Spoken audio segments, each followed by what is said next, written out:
That was a recap of a House session for last week, Wednesday, when the Cabinet Secretary for Education, Julius Migosi, as well as the PS for Higher Education, Beatrice Inyangala, had appeared before the National Assembly plenary during question time to answer to queries by members on issues that emerged from Akamukunji on matters the funding of the new university model, the funding model.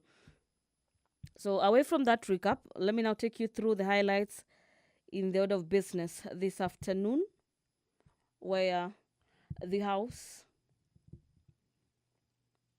is set to consider the report of the Consolidated Fund Services expenditures for the supplementary estimates 1 for the year 2024-2025. This is a motion by the Chair Public Debt and Privatization Committee. And Honorable Shurie, on behalf of his committee, seeks to have the House adopt the report of the public debt and privatization on its consideration of the Consolidated Fund Services for the supplementary estimates 1 for the financial year 2024-2025.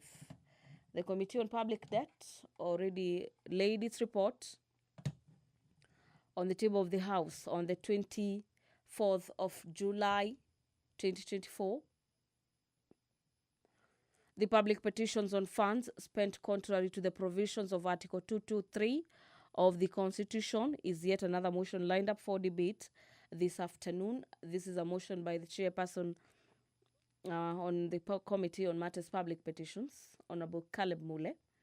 The Coffee Bill, Senate Bills number 10 of the year 2023, by the leader of the majority party, is a bill at the second stage, popularly known as the second reading at the House.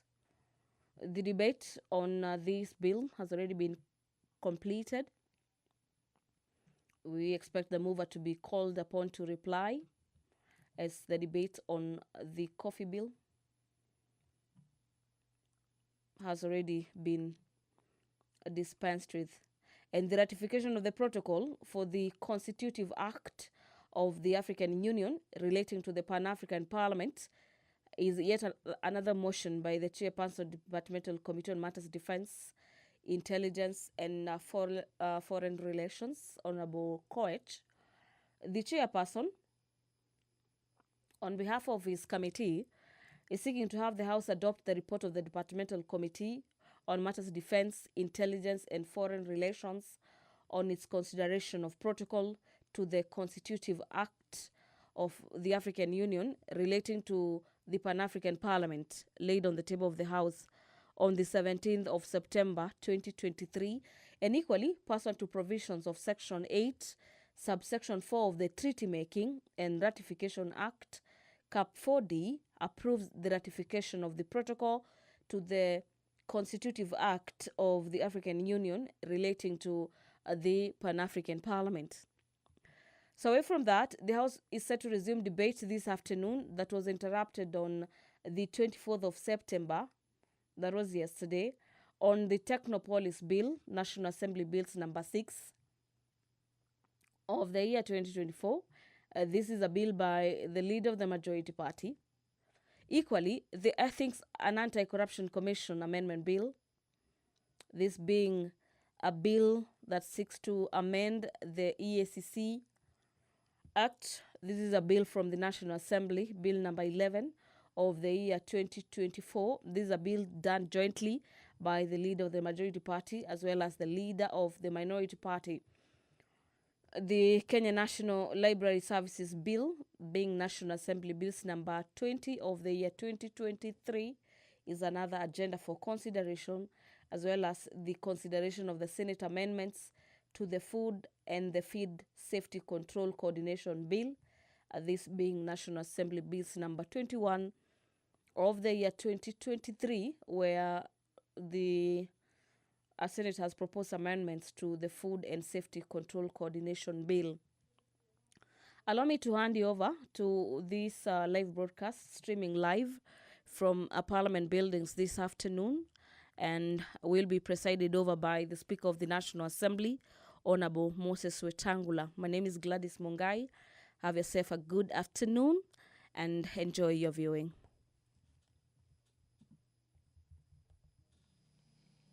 Mheshimiwa, tuombe. Ewe Mwenyezi Mungu, ambaye kwa hekima na wema wako umeteua nyadhifa za viongozi na mabunge kwa ustawi wa jamii na utawala wa haki wa wanadamu, tukusihi utazame kwa neema nyingi sisi watumishi wako ambao umeridhika kutuita ili tutekeleze shughuli muhimu za jamhuri yetu. Tukuomba uteremshie baraka zako sisi tuliokutanika hapa, na utujalie tuyatende na kufikiria mambo yote yatakayofikishwa mbele yetu kwa njia ya haki na uaminifu, ili utukufu na sifa zako ziendelezwe, na ili kustawisha amani, ufanisi na heri ya nchi yetu na wale ambao haja zao umezikabidhi mikononi mwetu. Amen.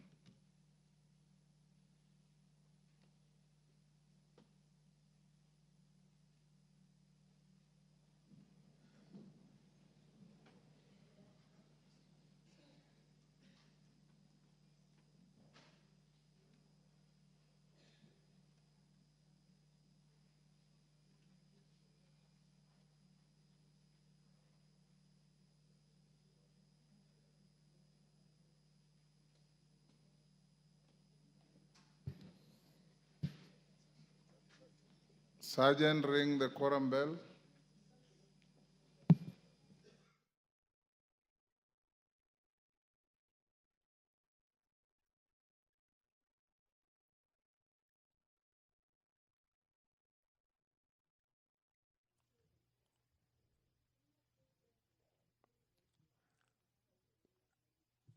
The quorum bell is currently ringing at the National Assembly this afternoon, following the directives by the Speaker that the quorum bell is rung for 10 minutes for members here to make their way into the chamber this afternoon to do exactly that, to ensure that the House is properly curated to commence business this afternoon. According to the standing orders of the 13th Parliament, we need 50 members in the House this afternoon for the National Assembly to commence business this afternoon. But as we await for the signals from the Sergeant-at-Arms who are keeping tabs with the number of lawmakers making their way into the chamber this afternoon, the first report on the implementation status of the House resolutions on matters committee reports and public petitions is a motion that the House is set to resume debate on this afternoon with a balance of about 2 hours. And this is a motion by the Chairperson on Committee on Implementation. The Chairperson Departmental Committee on Matters Trade, Industry and Cooperatives has a motion this afternoon on the alleged unfair trade practices by foreign investors in Kenya. The committee, through its chair, seeks to have the House adopt the report of the Departmental Committee on Matters Trade, Industry and Cooperatives on the inquiry into the alleged unfair trade practices by foreign investors in Kenya. And the committee laid its report on the table of the House on the 7th of March 2024. Wednesday afternoon being a day when the House expects appearances of various cabinet secretaries to answer questions from members of the National Assembly. This afternoon, we expect, pursuant to the provision of Standing Orders number 42A, subsection 6B, that the Speaker of the House will be inviting the Cabinet Secretary for Youth Affairs and Creative Economies. Order number 1, administration of oath. Order number 2, communication from the chair. Order number 3, messages. Order number 4, petitions. Order number 5, papers. Majority Leader. Thank you very much, Honorable Speaker. Honorable Speaker, I beg to lay the following papers on the table of the House today, Wednesday, September 24th, 2024, afternoon sitting. 1. Reports of the Auditor General and Financial Statement for the year ended 30th June 2022 and the certificates therein in respect of the following institutions. A. Amani National Congress Party, and B. Forum for the Restoration of Democracy, Kenya. 2. Reports of the Auditor General and Financial Statements for the year ended 30th June 2023 and the certificates therein in respect of the following institutions. A. Kenya Railways Corporation.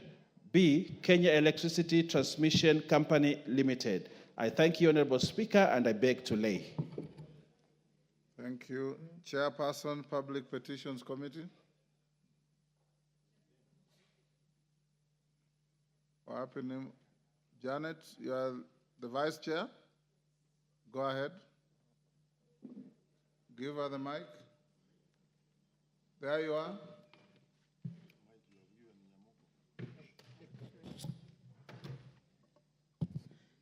Thank you, Honorable Speaker. Honorable Speaker, I beg to lay the following papers on the table of the House today, Wednesday, 25th September 2024, in the afternoon. Reports of the Public Petitions Committee on its consideration of 1, the public petition number 41 of 2023 by Mr. Bob Ndolo regarding banning of TikTok in Kenya. And 2, public petitions number 49 of 2023 by the Honorable Protas Akuja, MP, regarding 41 Kenyans court-martialed and convicted for 8 years imprisonment in Uganda. Thank you, Honorable Speaker. Thank you, Janet. Next. Order number 6, notices of motion. Janet, there you are again. Can you give your 2 notices? Thank you, Honorable Speaker. I beg to give notice of the following motion, that on consideration of public petition number 41 of 2023 regarding banning of TikTok in Kenya by Mr. Bob Ndolo. Honorable Speaker, I beg to give notice of the following motion, that this House adopts the report of the Public Petitions Committee on its consideration of a public petition number 41 of 2023 regarding banning of TikTok in Kenya, laid on the table of the House on Wednesday, 25th September 2024. Honorable Speaker,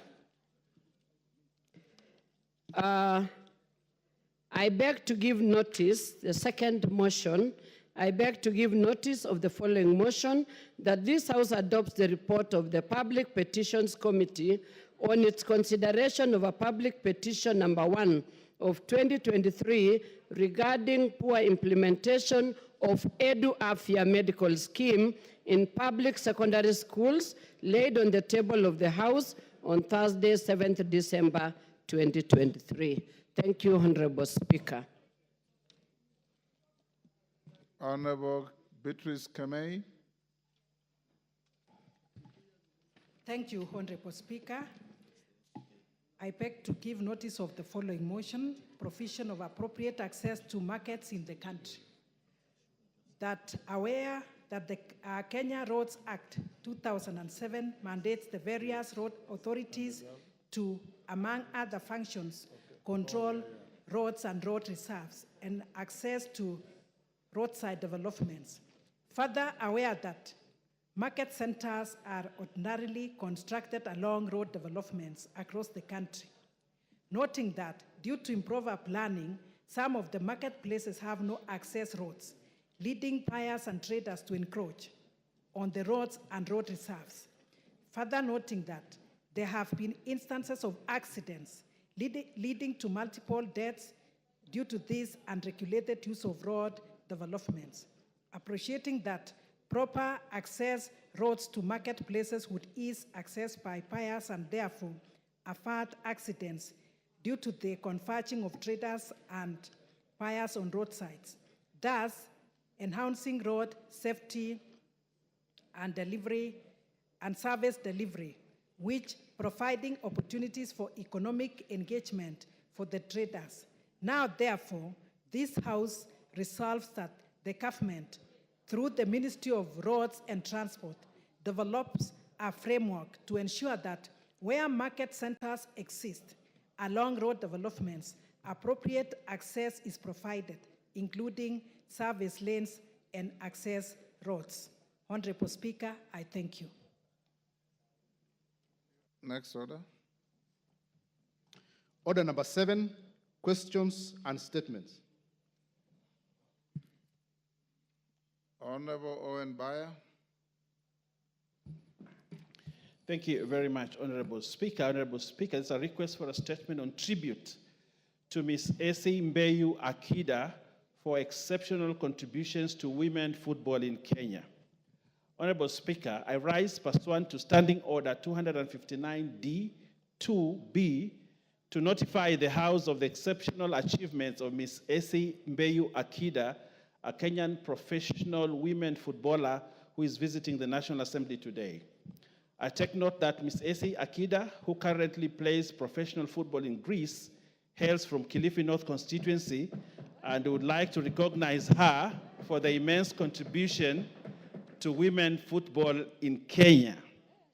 Honorable Speaker, Ms. Akida is exceptionally Kenyan professional footballer who was born in Kilifi, a place many people would not expect to produce football talents. Despite the misconception and strong cultural obstacles to women football, Ms. Akida defied the odds to become Kenya's most decorated woman footballer of her time. Her hope in football was sparked by moving the Goalpost organization, a sport for development organization that empowers girls and young women in Kilifi and Kwale.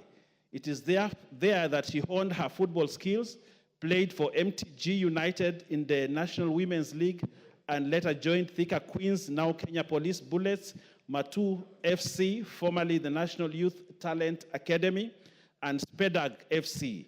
She has also had successful international stints in Ramat of Hasharon of Israel, Besiktas of Turkey, and Club PAOK of Greece, her current club. Honorable Speaker, Ms. Akida established herself as a skillful clinical striker. She became the all-time leading goal scorer for the Harambee Stars Starlets and the first to score for Kenya at the Africa Women's Cup of Nations champions in 2016. She was also awarded the top scorer for the 2016 Cotif Women Football Tournament in Valencia, Spain, having scored 5 goals for the Harambee Stars Starlets in 4 matches.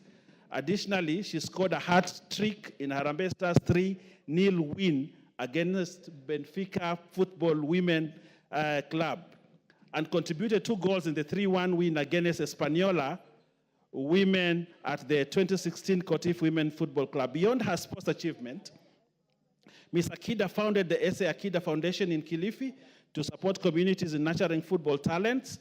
In recognition of her immense contribution and inspiration to girls and young women in pursuit for their destinies, the County Government of Kilifi crowned Ms. Akida with the Youth Heroine of Kilifi County Award in 2016. Honorable Speaker, Ms. Akida is an inspirational personality who has gone beyond playing football and authored a book called Chained. The inspiring book details the challenges that she has had to surmount to realize the triumphs that she has made in the pursuit for football stardom against cultural expectations. It is on this basis, it is the basis of this spectacular achievement by Ms. S.A. Akida, who is in the House today, that I sought your indulgence to recognize her and record my tribute in her honor in this August House. I thank you, Honorable Speaker. They said Ms. Akida is in the House, Honorable Speaker. You may stand up, Ms. Akida, to be acknowledged. Congratulations, well done. Accompanying Ms. Akida, or in the company of Ms. Akida, is SCK Bishop of the Diocese of Malindi, Dr. Ruben Katile, Reverend Kashuru Joseph, Vicar General, and Lay Canon Kithi, the Treasurer to the Diocese. Welcome to the House of Parliament. Yes, Milemba? Thank you, Honorable Speaker. As we acknowledge the presence and the achievements of Ms. Akida, who is in the House, I want to indicate that she is already an inspiration for the young girls. The sport, football, for girls in this country is not very old. It was introduced around 1995, 1993, thereabout. And currently it has actually surpassed the otherwise celebrated football for the men, which I happen to have played myself and one time called to the national team. I'm happy that the members of the Bunge FC who are in the House, including goalkeeper, member of parliament for, is it Borabu? Gituru Masava is in the House. We want to encourage the other girls who are actually practicing and playing football that they be inspired by Ms. Akide, who has actually gone beyond the boundaries, and the sport football for girls can become the best, well beyond the one of the men, given that we lost the glory of the Mulambas, the Masigas, the Ubwakas, and the rest of us. Thank you, Honorable Speaker. Irene Mayaka. Thank you, Honorable Speaker. Honorable Speaker, let me also, as a soccer enthusiast, just acknowledge Akida for the fantastic job she has done, for even going ahead to write a book.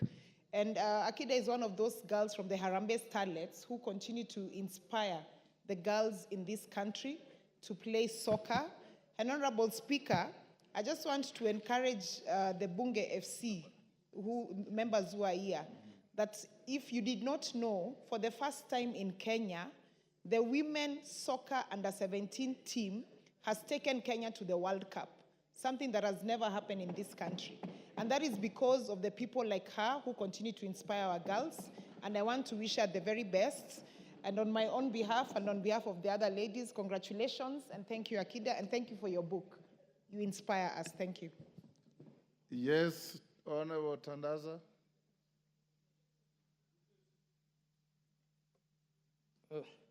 Asante sana Mheshimiwa Spika kwa fursa hii.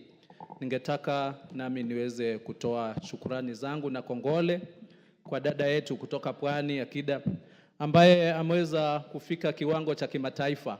Hii ni kuonyesha kwamba talanta zipo kila mahali, hasa upande wa Pwani. Tukija kwa upande wa soka, ni mwezi tu uliopita tuliweza kupeleka kijana katika kampi kule Bomet ya mbio na ametoka Pwani. Kwa hivyo ni vifaa ndio ambavyo vinakosekana, ni mafunzo ndio ambayo yanakosekana, lakini kwa ile njia ambayo dada yetu ametuonyesha, tuna imani kwamba wapwani tutaweza kusaidia gurudumu la talanta katika ngazi za kimataifa, tukijua kwamba talanta ni ajira. Asante Mheshimiwa Spika na kongole dada yetu Akida. Nataka tufungie hapa. Kwa niaba ya bunge lote, Mama Akida, tunakushukuru sana kwa heshima ambayo umeiletea nchi yetu, na uendelee kusaidia wasichana wadogo wengine Kenya mzima ili waweze kunawiri talanta zao katika nyanza ya michezo, hasa soka. Asante sana. Honorable Mohamed Abdikadir Lakdera.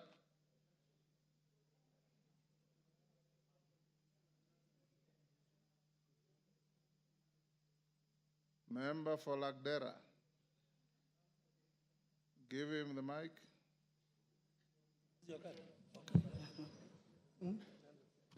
Thank you, Mr. Speaker, for giving me this opportunity. I have a statement, a request for a statement regarding elephant invasions and sighting of lions in parts of the constituency. Honorable Speaker, pursuant to the provision of Standing Order 44-2C, I wish to request for a statement from the chairperson of the Departmental Committee on Tourism and Wildlife regarding the increased invasion of elephants and recent sightings of lions in parts of the constituency. Mr. Speaker, Honorable Speaker, the rights in human-wildlife conflict currently being experienced in various parts of the constituency is alarming. This has become an issue of urgent public concern, as it threatens the safety, well-being, and livelihood of local communities.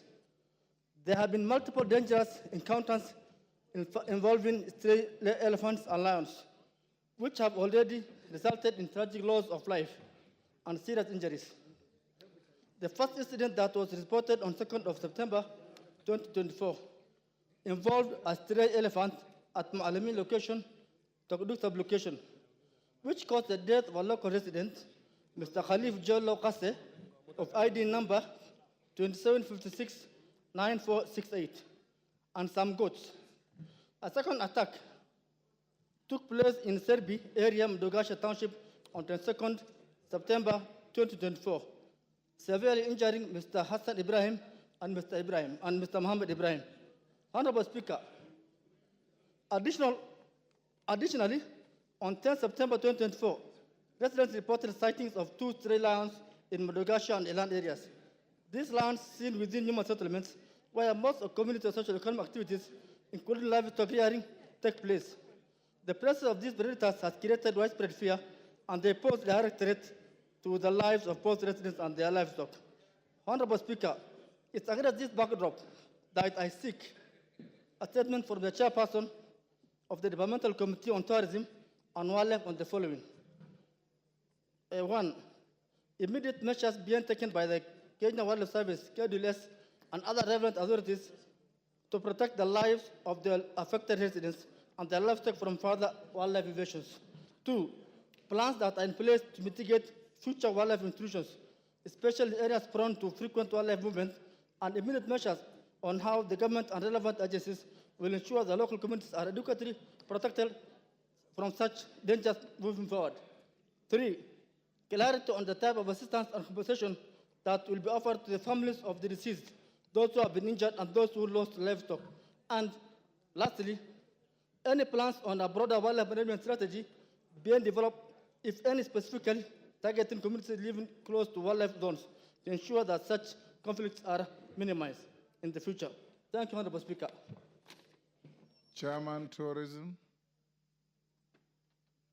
Happy Kareke. Vice Chair. Majority Leader. Where are your chairmen?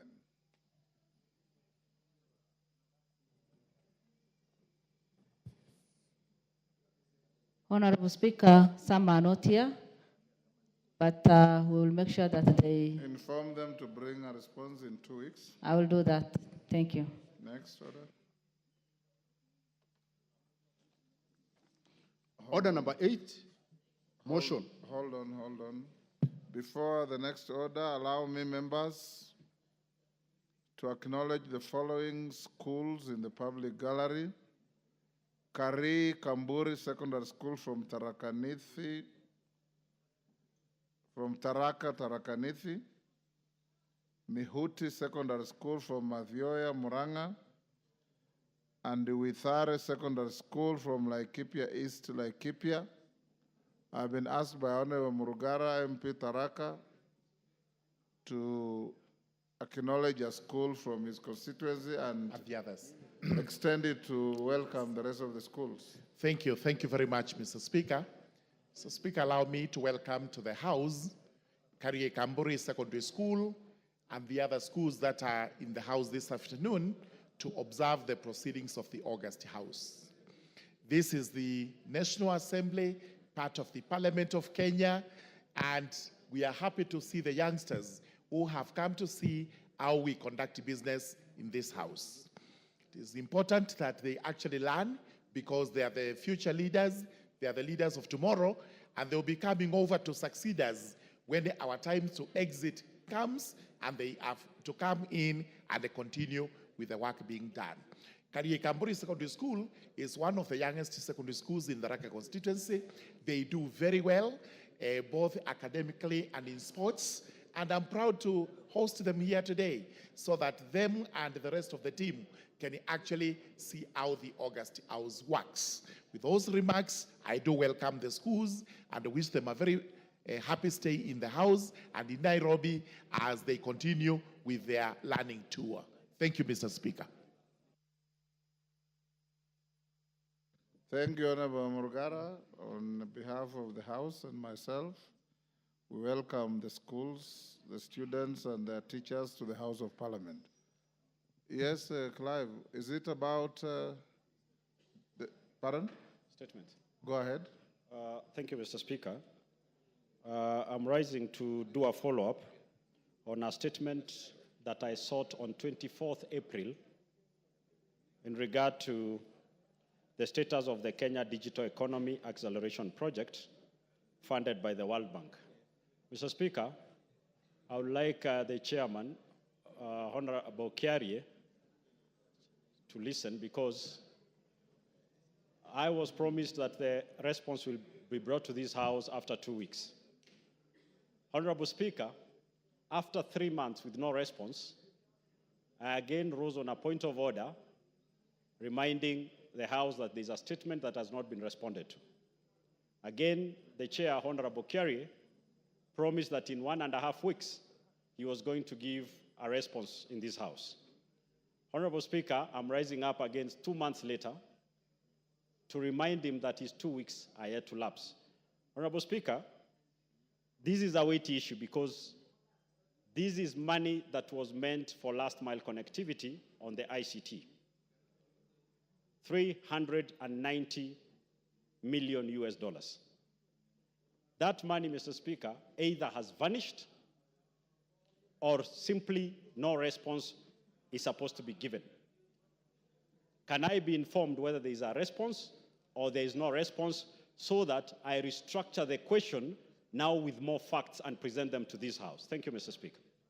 There's no provision under which you can restructure your question or request for a statement. KJ, from April to now is inordinately long. Mr. Speaker, I do acknowledge that yes, the request was made on the 28th of May. We channeled it to the ministry. And Mr. Speaker, I can say there was great delay from the response that we were expecting from the ministry. However, on the 3rd of September, we received a response, Mr. Speaker. And you do tell us that committees are here to work. The committee considered the response that we got from the ministry.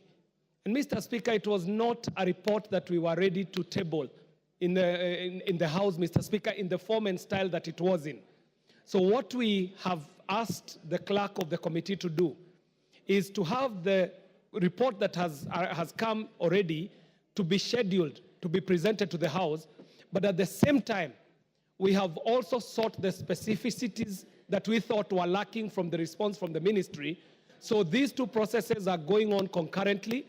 There is a response that we feel is insufficient and inadequate to respond to the question raised, but we also feel that the ministry ought to offer more specificities to the responses that they have given as a committee, and I want to assure the Honorable Clive that we do take that issue very seriously.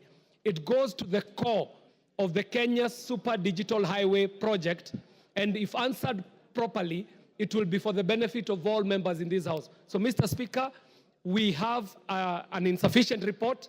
It's already being channeled through the systems, but as they are doing that, there are some specificities that we are still seeking from the ministry. I thank you for your magnanimity, Mr. Speaker. Order, members at the bar. Order. Members conducting an illegal kamkunji in the chamber. KJ, that explanation is inadequate. The right thing to do, if you get a response from the ministry that is, in your opinion, inadequate, bring it to the House and seek the permission of the chair to go back and get more information. Secondly, you also have a duty, if the response is inadequate, to inform your colleague who requested for a statement that you have an answer which in your view does not address all the issues. You need to go back and get more information.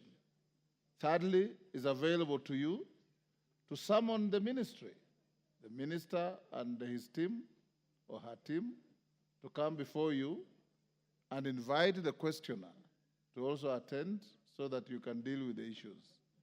But waiting from April to now is unacceptable.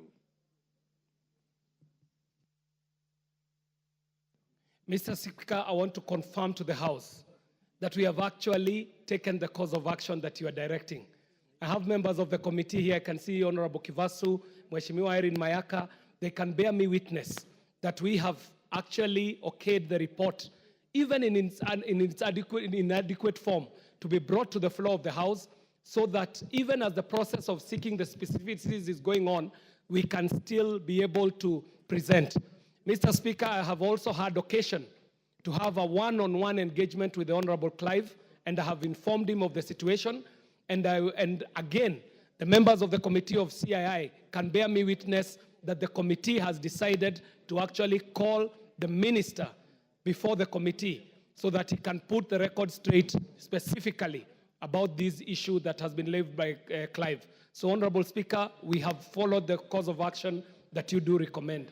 Thank you very much, Mr. Speaker. Thank you.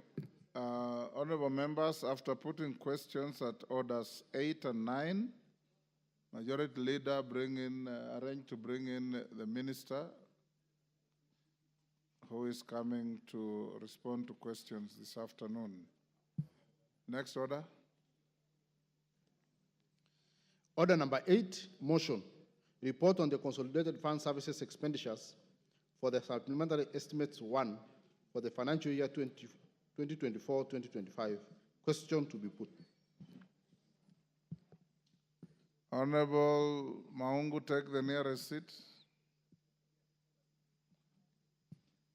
Honorable members, I now put the question at order number 8, which is that this House adopts the report of the Public Debt and Privatization Committee on its consideration of the Consolidated Fund Services for the Supplementary Estimates 1 for financial year 2024-2025, laid on the table of the House on Wednesday, 24th July 2024. As members of that opinion say aye. Will those of the contrary opinion say nay? The ayes have it. Next order. Order number 9, motion. Public petition on funds spent on contrary to the provisions of Article 223 of the Constitution. Question to be put. Let me put the question first.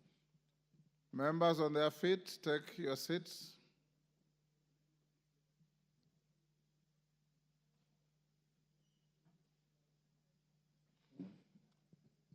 Thank you. Honorable members, I now put the question at order number 9, which is that this House adopts the report of the Public Petitions Committee on its consideration of public petition number 4 of 2022 regarding funds spent by the national government contrary to the provisions of Article 223 of the Constitution, laid on the table of the House on Tuesday, 12th March 2024. As members of that opinion say aye.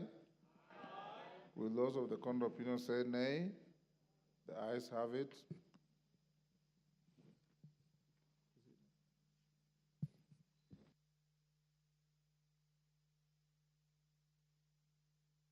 Next.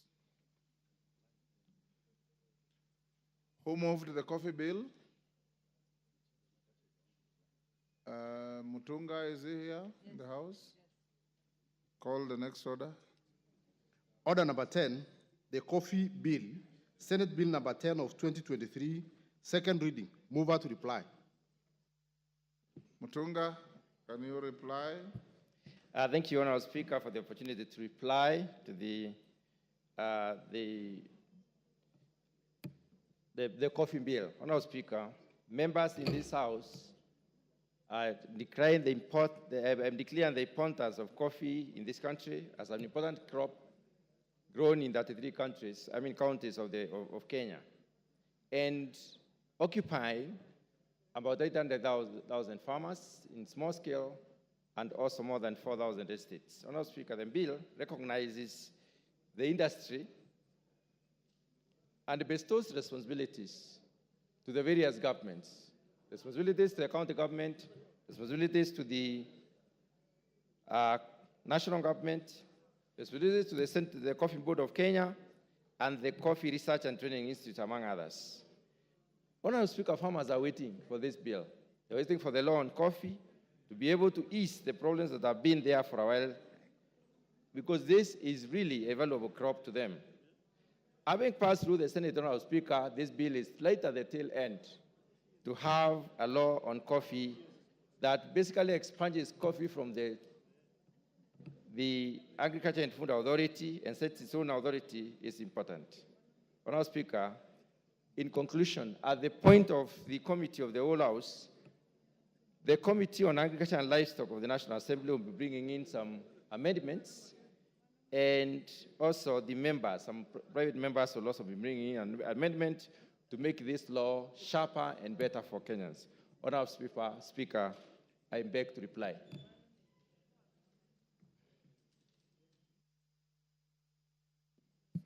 Member for Lagdera, take your seat.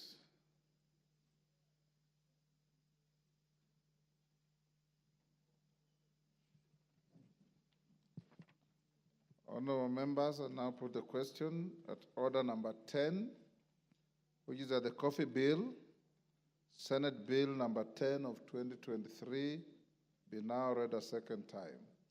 As members of that opinion say aye. Aye. Those of the contrary opinion say nay. The ayes have it.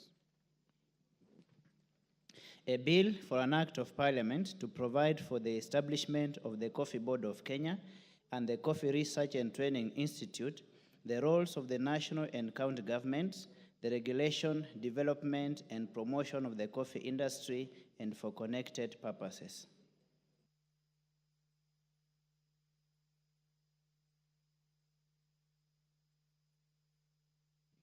Honorable members, we'll go back to order number 7. We have in the House the CS for Minister of Youth Affairs, Creative Economy and Sports to respond to questions as listed out on the order paper. Minister, welcome to the House.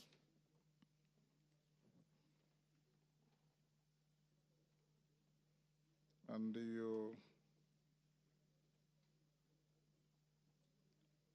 Majority Leader, who are the owners of these questions?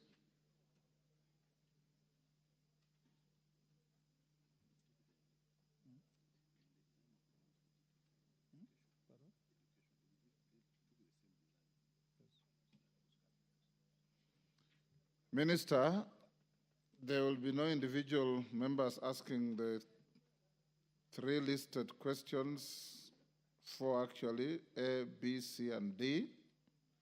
So I'll invite you to respond to all the issues raised. Then thereafter, I'll invite members to seek clarification or ask additional questions, if any. You may go ahead. And since this is your first appearance since your dismissal and reappointment, your congratulations on behalf of the House. And we hope that you'll continue like you did in the last term, cooperating with the House and appearing whenever you are requested to appear or summoned to appear. You're one of the ministers who never fail to appear when you are called to this House. Thank you, Mr. Speaker. Go ahead. Thank you, Mr. Speaker. Mr. Speaker, thank you very much for the invitation, but also to appreciate you for congratulating me and to thank the House for approving my appointment, being my first time also to come in to this chamber since being reappointed. It's always exciting to be here, Mr. Speaker, and a privilege, really a great privilege, knowing that many Kenyans would have had an opportunity to appear before such august House. Mr. Speaker, I was asked about 4 questions as you've mentioned, so maybe for purpose of the answer, I will restate them and then just respond. Mr. Speaker, the first question was we appraised the state of the preparedness of the country in terms of infrastructure, facilities, and other logistics to successfully host international sports events, more specifically the planned hosting of Africa Nations Championship, which is CHAN, and Africa Cup of Nations.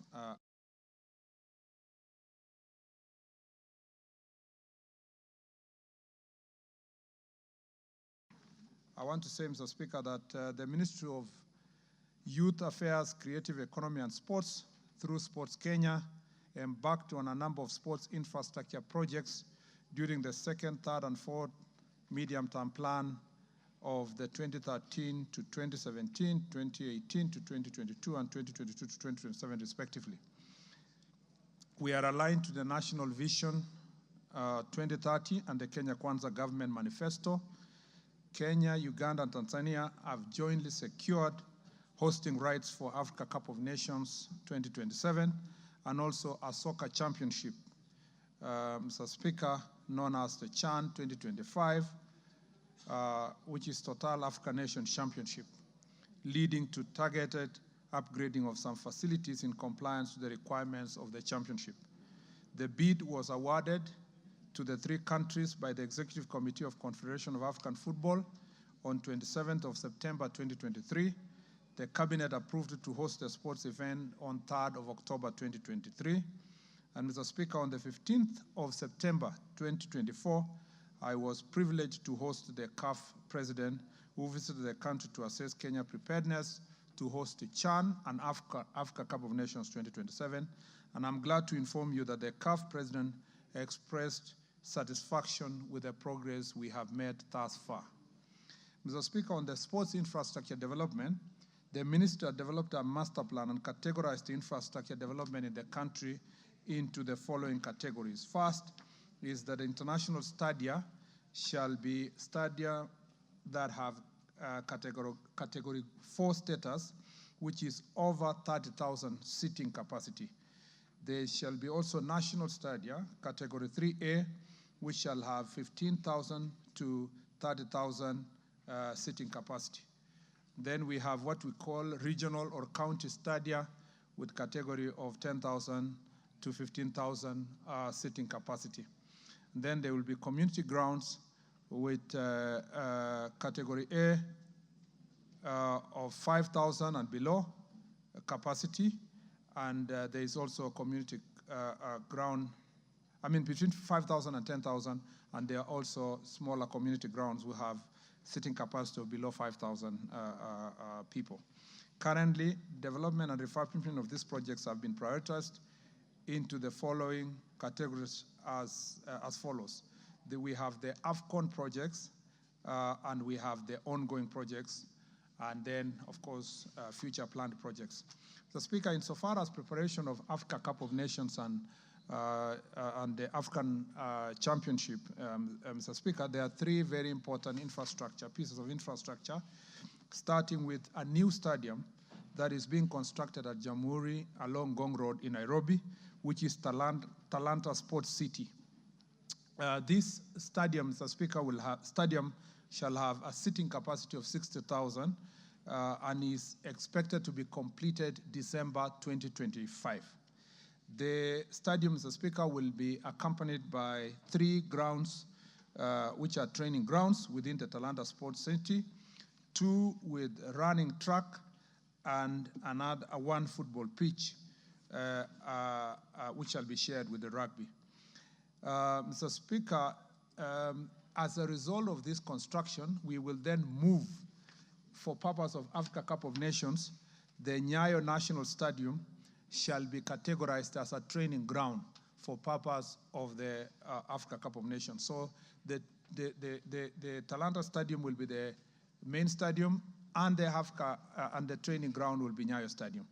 Mr. Speaker, as we speak now, we know that this is a new project.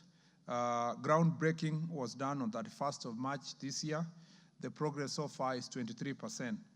The works are ongoing, and we are delivering this together with the Ministry of Defense, who are the contracted agency of the Ministry of sports. Mr. Speaker, the other stadium is the Moi International Sports Center, Kasarani. As is being renovated, Mr. Speaker, it shall now be a 55,000-seater capacity, and the expected date of completion, Mr. Speaker, is December this year. The main works that are being done to refurbish the stadium is installation of new roof, Mr. Speaker, that will have a greater enclosure of the stadium, 30 meters around the stadium, installation of seats, upgrading of flood lighting to what is called 3,000 lux, expansion of the VIP pavilion, refurbishment of the football pitch, installation and installation of access controls, audio visual systems, sound, VAR, and CCTV to the stadium, and the upgrading of the changing rooms, doping control and medical rooms, upgrading of the press and media center, Mr. Speaker. The works are ongoing now. I have gone there to supervise the progress twice, and the roof was being fabricated off-site, and it's been delivered now. It's on its way to Kasarani and to be delivered and installed. Again, this is urgent because this is the stadium that we shall use for CHAN next year, which is February. Mr. Speaker, on the training grounds related to the Moi International Sports Center, Kasarani, we have 2 pitches at the Kenya Academy of Sports ground, and Mr. Speaker, we intend to also eventually to make Kirigiti Stadium to become a training ground for purpose of Moi International Sports Center, Kasarani, Africa Cup of Nations hosting in 2027. The sites, all these training grounds have been handed over to contractor and is currently mobilizing for that purpose. Mr. Speaker, the works, as I said, will be completed by December this year. Mr. Speaker, the third facility for purpose of AFCON is the Kipchoge Keino Stadium with a capacity of 15,000-seater. Expected completion date was initially, Mr. Speaker, is actually December 2025. There was a slow process of contracting, but we believe the contractor can put more effort to make sure that December 2025, Kipchoge Keino Stadium will have been constructed with the international capacity. The main works are roofing, installation of VVIP and VIP seats, upgrading of flood lighting to 3,000 lux, refurbishment of the football pitch, installation of access control of the visual system, sound, VAR, CCTV, upgrading of changing rooms, doping control, and medical rooms. The project was commissioned and site handed over in August this year, and contractor is currently on site, ready to continue with the work. There's also, as part of the works, upgrading of the press conference and the media center, and upgrading the perimeter wall, and replacement of the tartan track to make it international. Mr. Speaker, as part of the training grounds of the Kipchoge Stadium, we shall be commissioning works on Kapsabet Stadium, Eldoret National Polytechnic Grounds, and 64 Stadium, all of 2 of whom which are in Uasin Gishu, and the other is in Nandi County. Mr. Speaker, for part of CHAN projects, Mr. Speaker, initially Kenya, Uganda, and Tanzania, after bidding for CHAN, the ministry established and identified the following stadia to host CHAN. That was Masinde Muliro, Kandui Stadium, Buhungu Stadium, and Nyayo National Stadium. However, when CAF inspectors visited the country, the above facilities, they recommended that only Moi International Sports Center, Kasarani, and the Nyayo National Stadium shall be eligible to host this very important tournament. And therefore, Mr. Speaker, as far as Nyayo Stadium is concerned, Nyayo is going to be 18,000-seater. It's actually an 18,000-seater stadium. And Mr. Speaker, initially we were told to change the football pitch, but we have had good consultations and agreement that the grass which is there is sufficient for us for CHAN preparations. so that we don't delay the works towards Chan. So therefore, some work will go to roofing, installation of VVIP seats, upgrading of flood lighting to 3,000 slugs, installation of access control, visual systems, sound, VR and CCTV, upgrading of changing rooms and doping control and medical rooms, part of which has already been done, upgrading of press conference and media center, which is also done, and upgrading the perimeter wall, and the replacement of the tartan track. Mr. Speaker, as part of the Nyayo National Stadium being the facility, Police Sacco Stadium and Ulinzi Stadium shall be the training facility, and the works will be done to make sure that they are up to standard as training facilities. The Speaker, the second part of this question focuses on the condition of the key sports facilities in the country, including the maintenance, modernization, sustainability of hosting international events, and as may say, also national events. Mr. Speaker and honorable members, here below is a breakdown of current conditions of key sport facilities in the country. We have about 12 stadia that had been promised from the time the Jubilee administration came to office in 2013, and some of whom have become monuments of shame across the country because there were promises that are yet to be kept. And some of these stadia include Kinoru Stadium in Meru, Kirubia Stadium in Tharaka Nithi, Marsabit Stadium in Marsabit County, Kamarin Stadium in Elgeyo Marakwet County, Ruringu Stadium in Nyeri County, Wote Stadium in Makueni, Karatu Stadium in Kiambu, Puhungu Stadium in Kakamega, Masinde Muliro Kandui Stadium in Bungoma, and Kirikiti Stadium in Kiambu, Jomo Kenyatta Stadium in Kisumu County, and Wanguru Stadium in Kirinyaga County. Mr. Speaker, let me start with Kinoru in Meru. The overall completion of the Kinoru Stadium is 99%. It is 15,000-seater stadium, a FIFA standard football pitch, a borehole and associated water storage facilities, generator, electrical and mechanical works, subbase for 8-lane track. We have a VIP lounge and athletes changing rooms and so forth, and CCTV installation. Mr. Speaker, this is 99% done. And Mr. Speaker, there are a bit of concerns here, which makes it the 1% that needs to be completed and for the stadium to be used as it ought to be for national FIFA events and other athletics events. Kirubia Stadium, Mr. Speaker, again, this is the overall completion of this project is 99%.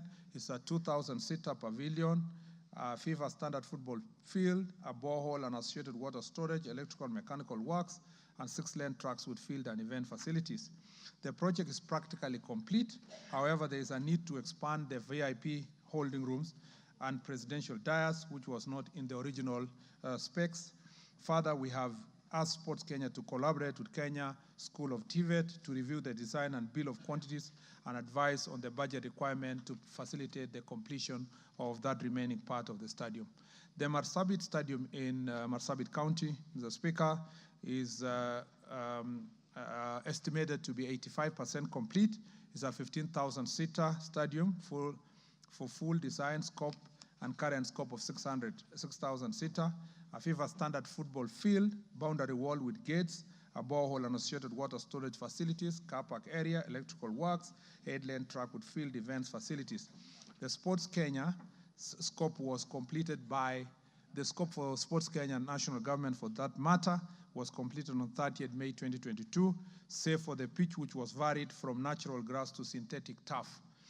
Construction of VIP pavilion by the county government stalled with glaring structural integrity shortfalls. The State Department of Roads conducted integrity tests and have submitted a report.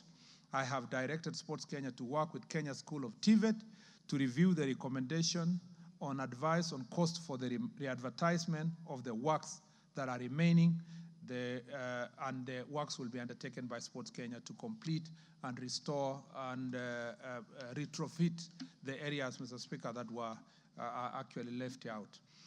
Kamarin Stadium in Elgeyo Marakwet County, Mr. Speaker, this is the most talked about project and the most source of embarrassment when it comes to sports stadia.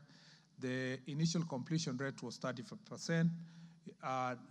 It shall be a 15,000-seater stadium for full design scope with FIFA standard football field, a borehole and associated water storage facility, electrical mechanical works, and we intend to construct 8-lane tracks with field events facilities. This was identified to be an important facility for sports training, Mr. Speaker. For the benefit of this House, it hosts 3,000 athletes in the country, Mr. Speaker, and it has extreme importance, this stadium, to that effect. The project contract was terminated. The scope has been then integrated to the prototype designs that have been prepared by the School of TVET. The project is to be re-advertised based on those prototype provisions that have been given. And Mr. Speaker, under the new design, it will also have a 100-bed capacity hostel for training for athletes especially. Mr. Speaker, Ruringu Stadium in Nyeri has an overall completion status of 75%. Mr. Speaker, initially it was with a 2,000-seater pavilion, which was the objective then, a FIFA standard football field, a borehole and associated water storage facilities, electrical and mechanical works, 8-lane tracks with field event capacity, and VIP lift. Mr. Speaker, the contract also, the same contractor with the contractor for Elgeyo Marakwet County, Kamarin Stadium, was also terminated. And Mr. Speaker, the scope has been integrated in the prototype designs developed by the School of TVET. The project will be re-advertised, Mr. Speaker, afresh, and using the new designs, we will deliver at least a 10,000 seater capacity of a stadium, Mr. Speaker, and that is our objective. On Wote Stadium, Mr. Speaker, the overall completion status of Wote Stadium, 65% of the following scope of works: 1,500-seater pavilion, 8-lane tracks with field events facilities, a FIFA standard football field, a boundary wall with gates and borehole and associated water storage facilities. Original site was changed by the county government, causing delay in commencement of work. The new site had topographical, geological challenges necessitating variations to stabilize the ground, which was unstable on the western side of the field. We have asked Sports Kenya to integrate to the prototype design developed by School of TVET so that we can also deliver the same. Mr. Speaker, Karatu Stadium in Kiambu, the overall completion status now is 90%. As a matter of fact, I will be visiting Karatu Stadium on Friday, Mr. Speaker, because our intention is to take over the stadium by the end of October, which is on 30th October 2024. The stadium is 1,500-seater pavilion, a FIFA standard football field, a borehole and associated water storage facilities, electrical mechanical works, and 6-lane track with field events facilities. On the Masinde Muliro Kandui Stadium, Mr. Speaker, construction of 10,000-seater terraces, associated mechanical, electrical works, and civil works, roofing, installation of seats. The expected completion date of this project, so far, Mr. Speaker, it's 90% complete, this project, with roof works construction ongoing. And Mr. Speaker, it is expected that it will be completed on December 2024. Phase 2 of the roofing scope is expected to be completed on 24th October of 2024, which is next month. Mr. Speaker, Bugungu Stadium is construction of southern terrace, changing of rooms and roofing. Completion of the stadium works started in March 2023. Progress is only 20%, and contract signed, and work is ongoing. Our duty is to make sure that we push for faster completion of the project. The 10th stadium, Mr. Speaker, is Kirigiti Stadium in Kiambu County. This stadium, Mr. Speaker, again, I visited last week, and I have given firm instructions that, Mr. Speaker, it must be completed and handing over by the end of next month, so that, Mr. Speaker, had we completed and finished the Kirigiti Stadium, we will not be struggling at the moment to see where we will host the CHAN. And, Mr. Speaker, this will be, of course, we had a deadline of end of this year, but, Mr. Speaker, I'm trying my best to make sure that by end of October, we are done with the Kirigiti Stadium. Mr. Speaker, Jomo Kenyatta Stadium in Kisumu was completed and handed over to the county government of Kisumu. Mr. Speaker, Wanguru Stadium, Kirinyaga County was also completed. It's only remaining handing over ceremony, Mr. Speaker, to the county government. And not just a ceremony, but also with an agreement on how maintenance will be done by the county government with a properly signed MOU.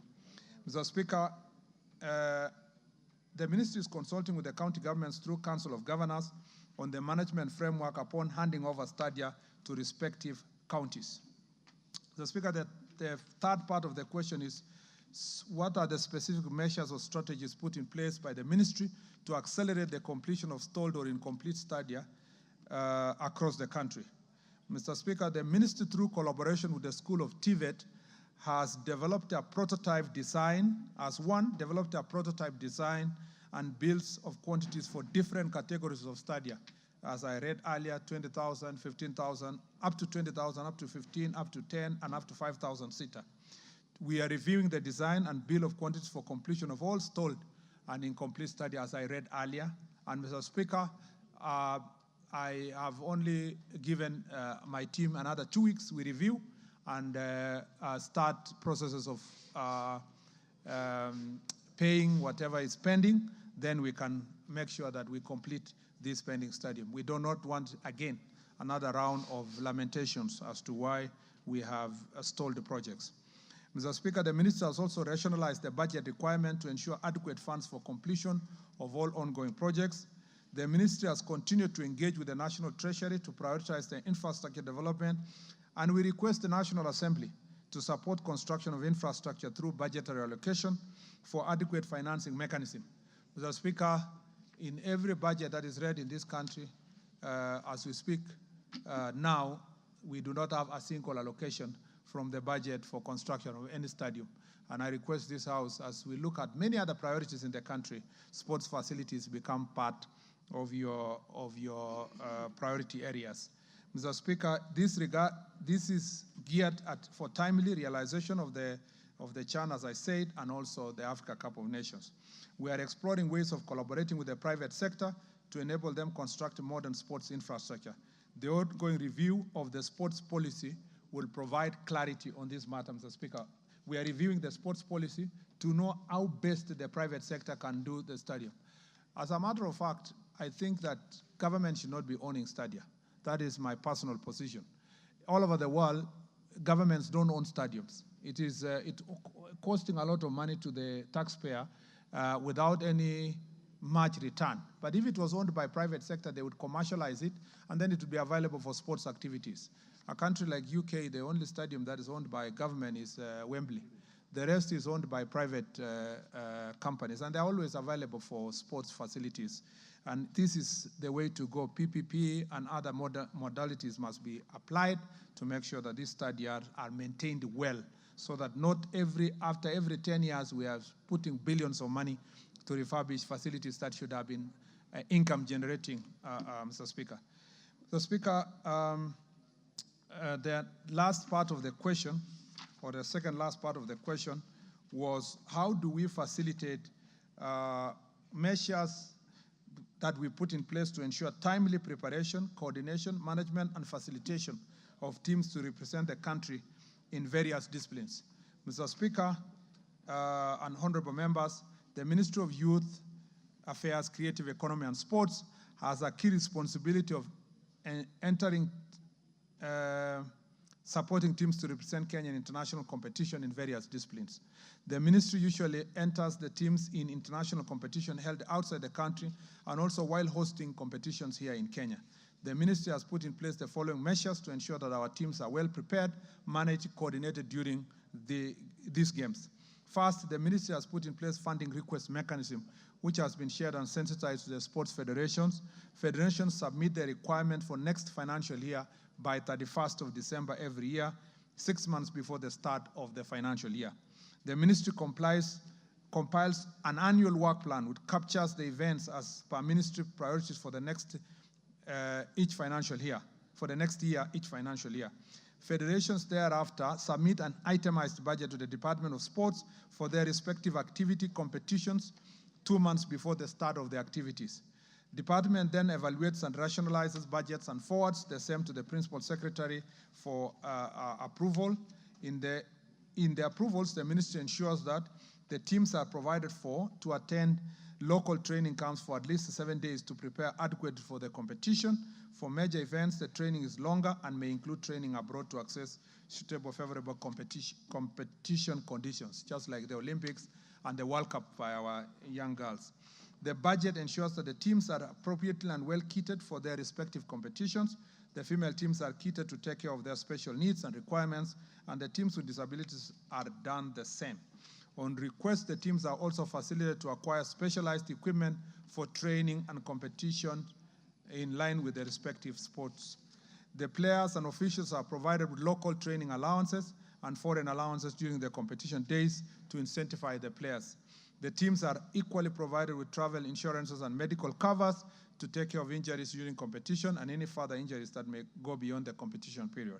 The teams traveling outside the country are accompanied by technical officers from the ministry to ensure their safety, proper welfare, and for proper reporting and feedback for each event.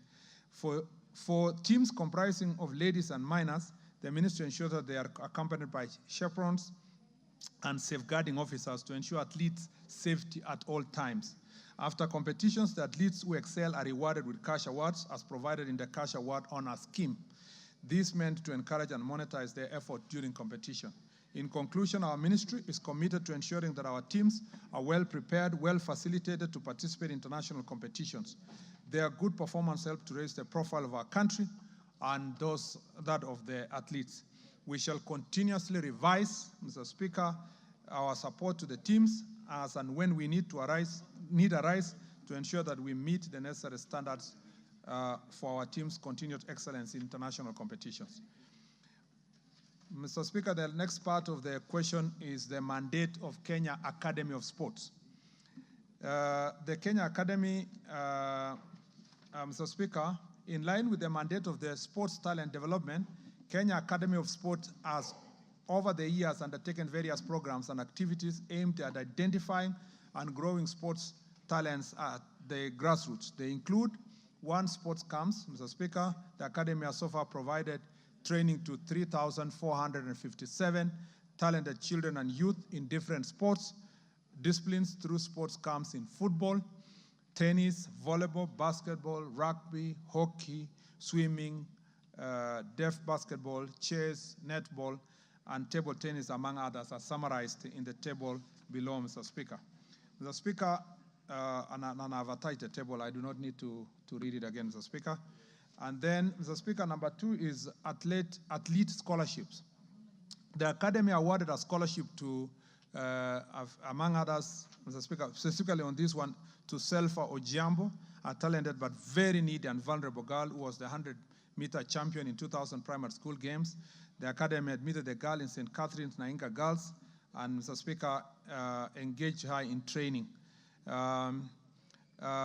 In March 2023, as a result of the same, just as an example, Salfa won gold for Kenya in the 400 meters times by 100 relay in under 18 girls in Dar es Salaam, Tanzania.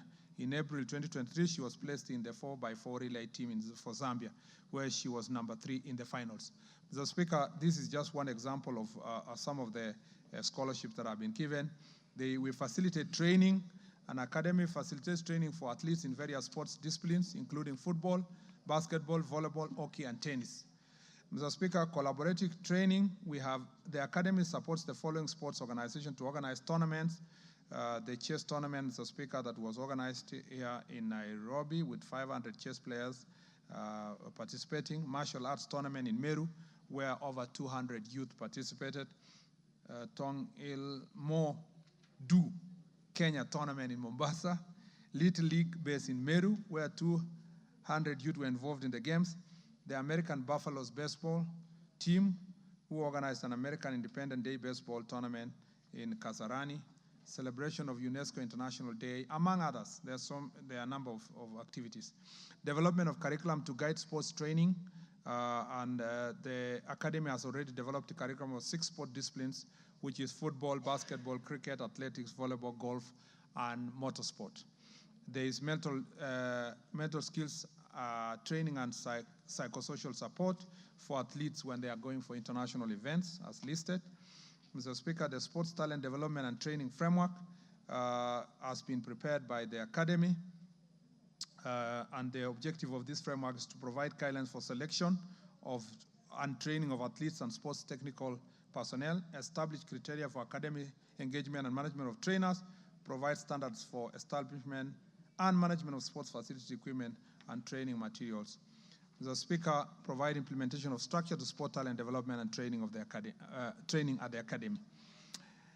The Academy also organizes, Mr. Speaker, national sports talent camps, and it has done a number of them from 2023, Mr. Speaker, which helped in identifying nurture sports talent, provide opportunities for scouting of local and talent and for local and foreign clubs, to promote positive specialization integration, and instill life skills and mentorship training.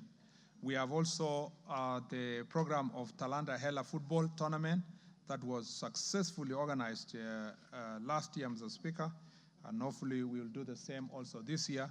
And Mr. Speaker, this is meant to nurture talent in particularly the first one was focused on football. And Mr. Speaker, the idea was to prepare our team for Africa Cup of Nations come 2027. And it gives opportunity to young people to expose their soccer talents, Mr. Speaker, in preparation for this tournament, and so that the coaches and the technical staff can be able to scout the best talent. And as a result of the same, last year games, that is how we got some of our girls who are now going for the World Cup in the Dominican Republic, Mr. Speaker, who have succeeded in that endeavor. Mr. Speaker, we are asking for these achievements, among others, notwithstanding the Academy is yet to realize full potential, hindered by various factors. Mr. Speaker, I really want to challenge this House to look at what exactly they give the Academy and what they expect. If you look at the budget for this financial year, last year, the Academy was allocated, they requested 530 million for 2023-2024, and they were given 280 million. Mr. Speaker, this year, this financial year, the Academy requested 600 million, and they were given 0. Mr. Speaker, there is a pattern that is developing and that I've witnessed. Now that I'm serving in a second ministry, Mr. Speaker, I can do proper comparison. You will find that in this ministry, Mr. Speaker, largely all the agencies are ignored. You are aware that, and related to this, but not in the question itself, ADAC, which is dealing with anti-doping, was also given, for at the request of 300 million, they were given 20 million, Mr. Speaker, to the protestation of the International Anti-Doping Agency. There is, and I want to implore through you, Mr. Speaker, this House, that let us put our money where our loudest mouth is, in the sense that as a country, we really like sports, like cheering our athletes, we like our footballers, we do all that. But we are happy to sit as executive and as legislature here to give 0 to athletes, to sports people. I think, Mr. Speaker, it should prick our conscience and rethink about how we are handling sports and sports facilities. No wonder, Mr. Speaker, the potential of sports in this country has never been realized as it should, because you cannot, Mr. Speaker, reap where you do not sow. With 0 money allocated to sports of academy, you get 0. That's why you see the academy, Mr. Speaker, is reporting 1 scholarship, and they really want to report in a big detail 1 person. We can actually do more if we have proper resources in that regard. Mr. Speaker, I do not, of course, want to mention what the state departments get, both youth and sports, because it is laughable. Mr. Speaker, there is inadequate staff level, Mr. Speaker, at the academy. We have 36 staff against the establishment of 155. There is also lack of training facilities. We are only focusing on 1 facility in Kasarani. Mr. Speaker, we need more facilities to be able to, for the academy to be able to support sports. Mr. Speaker, the academy has also developed a digital hub, a talent hub for online talent identification, where if you establish or you identify a talent anywhere in the country, it is sent to that digital hub. But Mr. Speaker, we have audited and realized it is inadequate because it's using, Mr. Speaker, very basic technology. Properly working talent search technology uses artificial intelligence, where the information is sent to the site and it automatically identifies the quality and the talents of students. If you look at Premier League, for those who follow football, you realize that the Premier League teams are now using modern technology. People just send skills all over the world and helps in talent search. It also helps in identification of talented sports people. Mr. Speaker, as I conclude, the Kenya Academy of Sports here to establish sports training academies across the country because I needed to contextualize that is the question of how many talent academies do we have across the country. The Kenya Academy of Sports here to establish sports training academies across the country due to inadequate resources. Construction of the headquarters in Kasarani is still ongoing. Plans are an advanced stage to establish 30 sports training academies across the country during the current financial year. And Mr. Speaker, for the next 3 years, the plan is to, this year 30, next year, resources permitting, we do 90 academies, and 2026, 2027, another 90, and then 2027, 2028, we should reach a total of 290 academies, which is one academy per constituency. Mr. Speaker, the Academy endeavors to continue fulfilling its mandate of sports talent identification and development, capacity building of sports technical personnel, and conducting sports research. This will be achieved through athlete identification, nurturing and development of programs, conducting coaching and refereeing courses, and provisions of sport training equipment to athletes and the teams across in the grassroots. To ensure the continuity of this program, the Academy will strive to work with stakeholders, including Ministry of Education, county governments, sports federations, Kenya primary and secondary school associations in the development of sports talent. I thank you, Mr. Speaker. Thank you, CS. Members, you've had a very clear, elaborate explanation from the Minister on the issues at hand. Carolo Mondi, take the first 5, then you respond. Thank you very much, Right Honorable Speaker. And I would like to warmly welcome the good minister back to the House and also back to the Cabinet. But I have a follow-up question, and I would like to hear from the minister regarding the sports academies, the Kenya Academy of Sports. This is the only institution we have that offers camps, scholarships, training, both to the technical people, administrators, as well as sportsmen, and assists various groups organize tournaments, as he has said. And as he has rightly pointed out, we have had this concern in the Sports Committee. Kenya Academy of Sports received 0 allocation in this financial year against our recommendations. And ADAC, which is the vanguard of the integrity of our athleticism as a country, also just got 20%, barely enough to cover the admin costs. So I would like to hear from the minister that there are no proposals to wind up these 2 institutions. We are very worried. It seems like there is a clear plan to fold Kenya Academy of Sports, as well as to undermine the operations of ADAC. And we would like to hear from him if he could assure this House that there are no such plans, and if he could also elaborate to this House what plans he has to ring-fence proceeds of the sports fund, which are clearly supposed to support sports, for these 2 institutions in the supplementary budget that will be coming to this House. Is it in October or November? I think in October. Thank you very much, Honorable Speaker. Thank you, Honorable Speaker. Let me also commend the CS for those very elaborate answers. But Honorable CS, I see you have completed a number of studies and some like Wanguru, Jomo Kenyatta Stadium in Kisumu County, which you say you have completed and handed over to the county government. Kerigiti Stadium in Kiambu County, you say you hand it over at the end of October. Wanguru Stadium, the same, is awaiting signing of MOU and handover. My concern, CS, is once you hand over this stadia to the county governments, the government of Kenya has invested billions in some of these stadia, and I have the case in mind of Kirigiti Stadium. What measures is your ministry taking to ensure that those stadia will not be run down out of poor management by the county governments? I don't know whether the MOUs you are entering into with the counties include an oversight mechanism by the ministry to ensure that you maintain a certain standard and level of our regional and international stadia.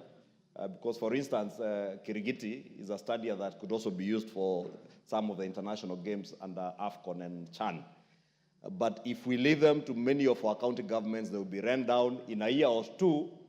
They will look like community grounds with no seats, with tartan torn, the football pitches not usable, goalposts looted and sold to scrap metal dealers.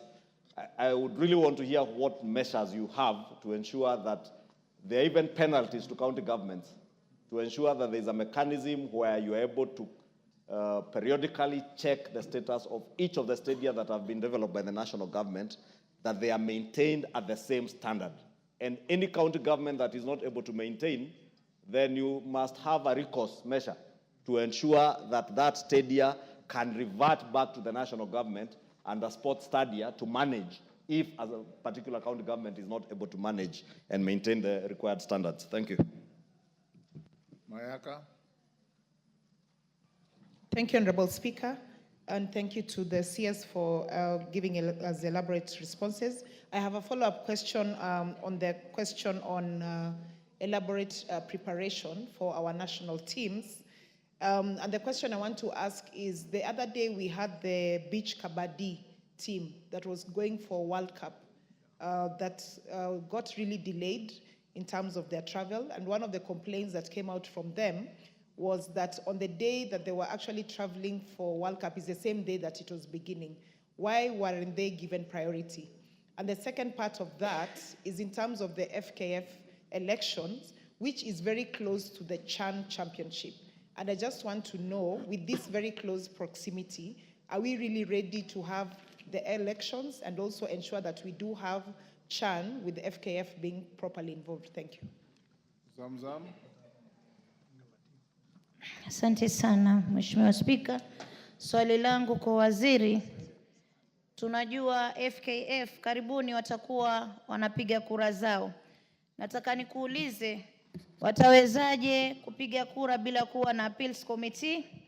Na kwa nini ile board ya uchaguzi iko katika himaya katika wale ambao wanawania katika sehemu yake? Ni kama vile president anataka kura lakini ile IBC iko ndani ya State House.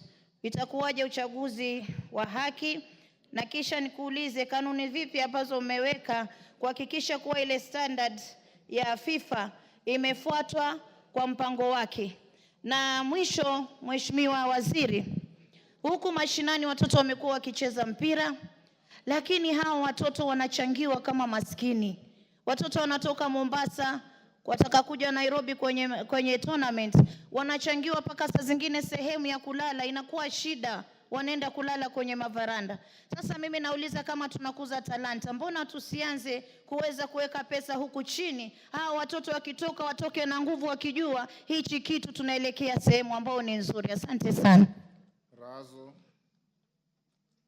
Vida Razo. Thank you, Honorable Speaker. Waziri, my question is on the issues of unfinished studies.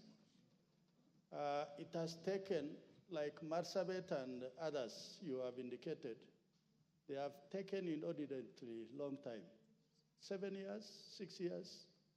And once you have closed out those facilities, the people who would have used those stadia, they don't have even space to play football or any other sports. I think in the realm of time, would you have a sort of time frame that by this time we'll be able to finish these works? The other issue also on that is the issue of regional centers of excellence.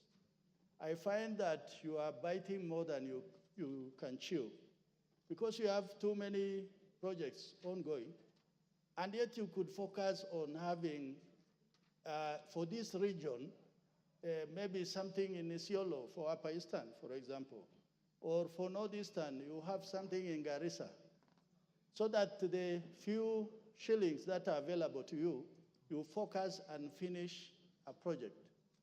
Maybe your comments, Waziri. Thank you, Mr. Speaker. CS, let him respond to those 5, then we take another round. Thank you, Mr. Speaker. Mr. Speaker, I think for my senior Honorable Karoli, I think he's reiterating the position as it is, considering that he's a member of the committee. Mr. Speaker, so far I am not aware of any plans to wind up Kenya Academy of Sports and ADAC. In fact, ADAC is impossible to wind up, the anti-doping agency, Mr. Speaker, because it's a requirement of international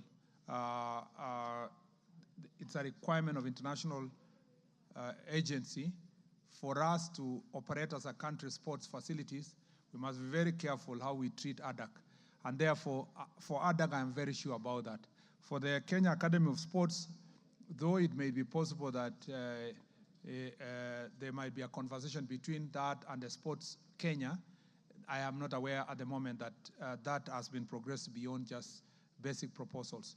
The issue we have a problem with is to have a very important grassroots agency having zero money. It's unbelievable, unfathomable, that at the moment we don't even have money to pay their salaries, let alone to carry out any project. So for that reason, Mr. Speaker, I will continue. We have had this conversation with Treasury, and I want the support of the committee and the House, the National Assembly, Mr. Speaker, to make sure that these resources are reinstated to run these very important agencies.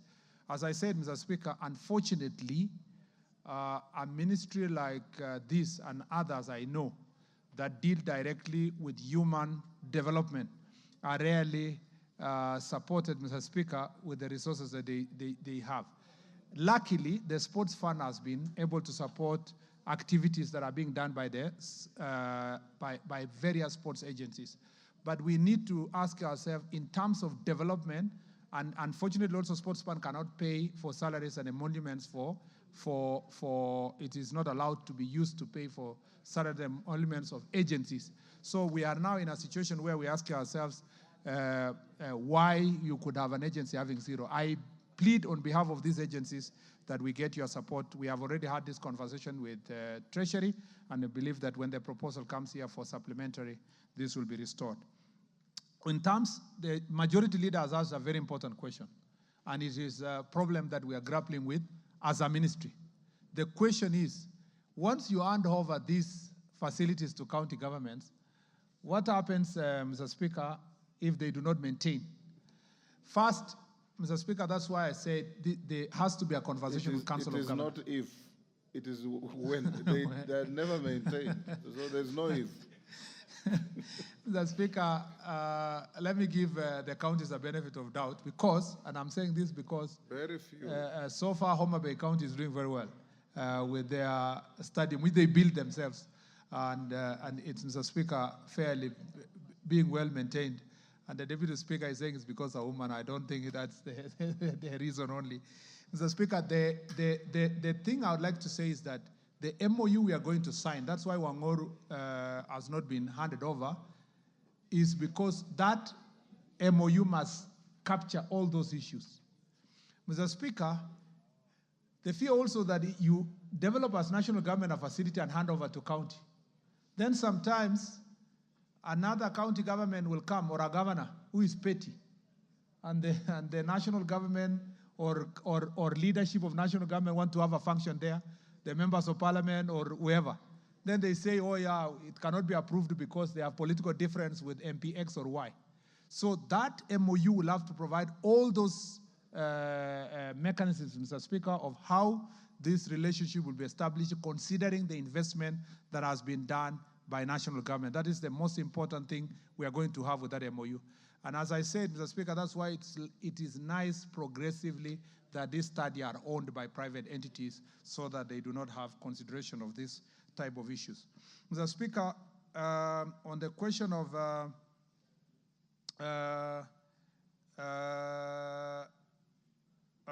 Honorable Mayaka asked something about the team that was stuck and protested in our offices and the airport. The Speaker, we realized that the team wanted to travel 6 days before the tournament. And there is nothing, Mr. Speaker, to go and prepare for Kabaddi when you are competing. So we had requested them that they travel at least 2 days before to have time to recover and then to play, and so that we can save the costs. We communicated that to their federations, and they were well aware. But you know, sometimes when people want just to raise their voice a little bit, they do certain things that may not be desirable. And the federation said that they did not instruct their players to do what they did. And we thought that was an act of indiscipline. But nevertheless, we continue supporting them, and they are now out of the country participating in the tournament. Mr. Speaker, Honorable Zamzam has talked about the FKF elections. When we go to office, one of the things I promised during vetting here in this house is that I was going to do everything possible to make sure that they do elections in the first place. So I'm happy we have an elections day. Now, we have the elections board, which is part of the regulations of FKF law. Mr. Speaker, I am going to have a meeting with the board to see if we can lend them neutral facilities, government facilities to operate their elections from, and whether we can also find ways of supporting them technically with IEBC so that the elections is as transparent as possible. That's the conversation we are having. And the stakeholders are busy now, the candidates are busy campaigning. Our desire is to deliver credible elections. We know that it is not government per se that is in charge of the elections, but our oversight responsibility and the Office of the Registrar is working very hard to make sure that that independence is achieved. We really want a properly working in FKF that has the credibility and the confidence of the stakeholders so that football can reach the stature that the people of Kenya want it to reach. And so that I promise that I will make sure that we deal with that. On the grassroots football support, again, apart from the Kenya Academy of Sports not having resources to deal with these academies in different places, the rest, you know, sports is private. Let's put it there first. Sports is a private venture. It's like business. If we look at it from a business perspective, until the day you are coming to compete on behalf of your country, the rest is a private business, and we must see it as business. And we want to support it the way we support other businesses, MSMEs and all that, you know, as a country. That's why we must have multiple ways of achieving it. The best entities, grassroots entities for developing sports is schools. That is why we want to sit down with the Ministry of Sports to make sure that the schools provide opportunity for nurturing talent. The rest of club football should outrightly be private. They should raise resources. They should run their footballs very well, have funding and take advertisements and all other mechanisms. But when it comes to nurturing, if we focus on schools alone, no part of Kenya will be left out. But if we focus on building a place where that training will only happen, few places can be constructed in the country. Schools all over the world, and I say this recently when we were having a NOC review of the Paris. In the US, I was told, and a statistic which I still have, the US universities contributed 3,000 athletes who went to compete in Olympics. Universities. While our universities in Kenya do not contribute even one. We have a problem of transiting from primary, it's okay. Secondary, even when we fund it from using sports fund, they produce the best sports people. After high school, we have very few athletes that are competing that are in universities. In fact, the only sport that has managed to have that caliber of athletes is rugby. The rest, you know, the rest of the sports, football, athletics, and so forth, we do not have proper programs that take place in our colleges and universities. Again, I promised, and we are going to do this, that in the sports policy, we must strengthen education. In fact, in other countries, the Ministry of Sports, the Department of Sports, is called the Ministry of Education and Sports, because education and sports going together makes it possible for us to develop this talent. Key among them is working with the schools for equality and equity. The other issue is raised by Honorable Raso is on the question of being strategic. That is why you see in the bigger stadia, we are just constructing one per region. The ones for 10,000, 15,000, we are focusing on regions. And you are right, you know, in the entire Northeastern region, there is no one stadium.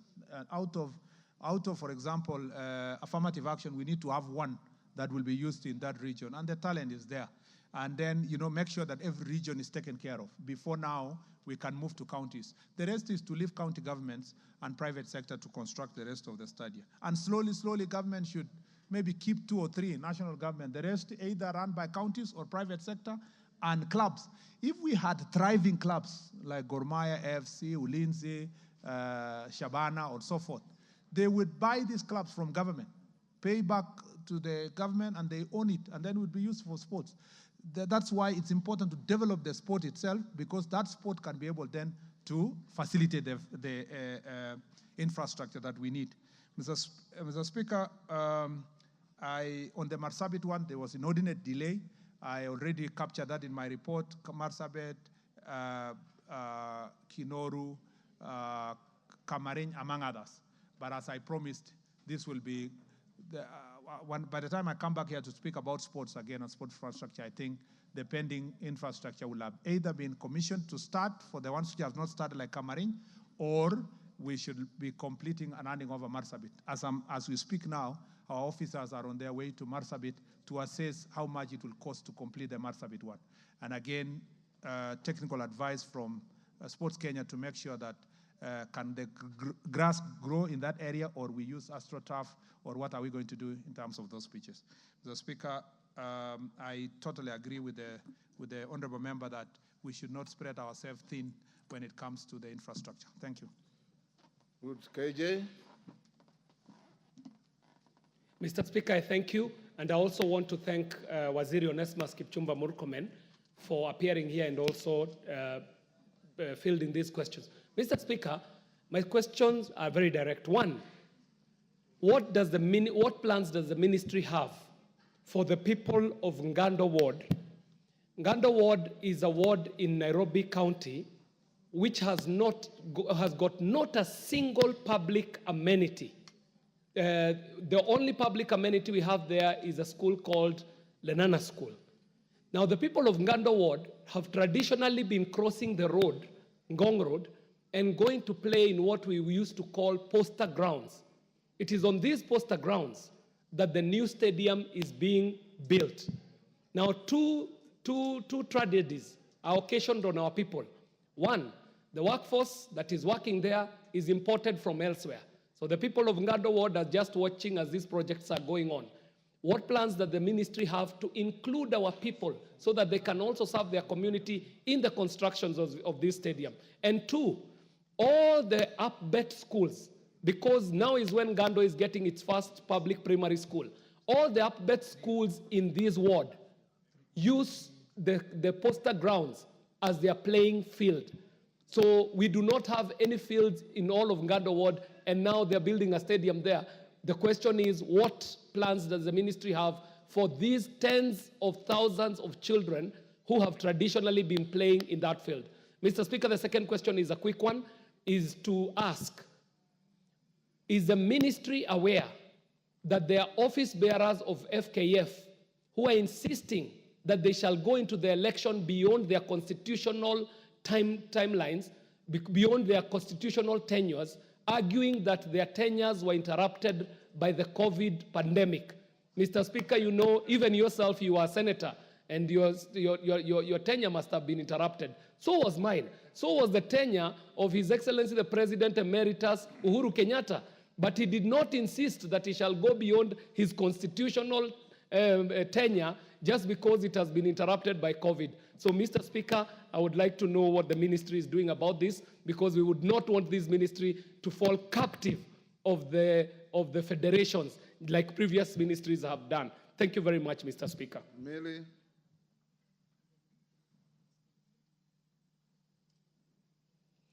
Thank you, Mr. Speaker, and thank you, CS. Mr. Speaker, I heard the CS speaking very well about the nurturing of talents. And as a member of parliament for Suba North and as a child rights advocate, I want to raise the case of Claire Mary Paul, who was identified and spent 4 months, and she's a Form 4 student. And then after she was identified, she was dropped. When they were about to go, and new people picked. Mr. Speaker, I'm saying as a child rights advocate, because you may have actually destroyed somebody's life permanently, while you are saying that you are actually trying to nurture sports. Is it not then self-defeating? If you are wondering why we only have rugby that is doing well, if we can actually identify young people and destroy their futures by creating hope and dashing those hopes. And is one of the things that was said is they will be included, the girls who are left out. Is she still being included even though as a spectator? And what do you have for her future? And finally, Mr. Speaker, I just wanted to know if you're still building a facility in Suba North for a sports academy. Yes, member for Tetu. Thank you, Mr. Speaker. And first of all is to congratulate the Minister for assuming his new role of, in the Sports Ministry.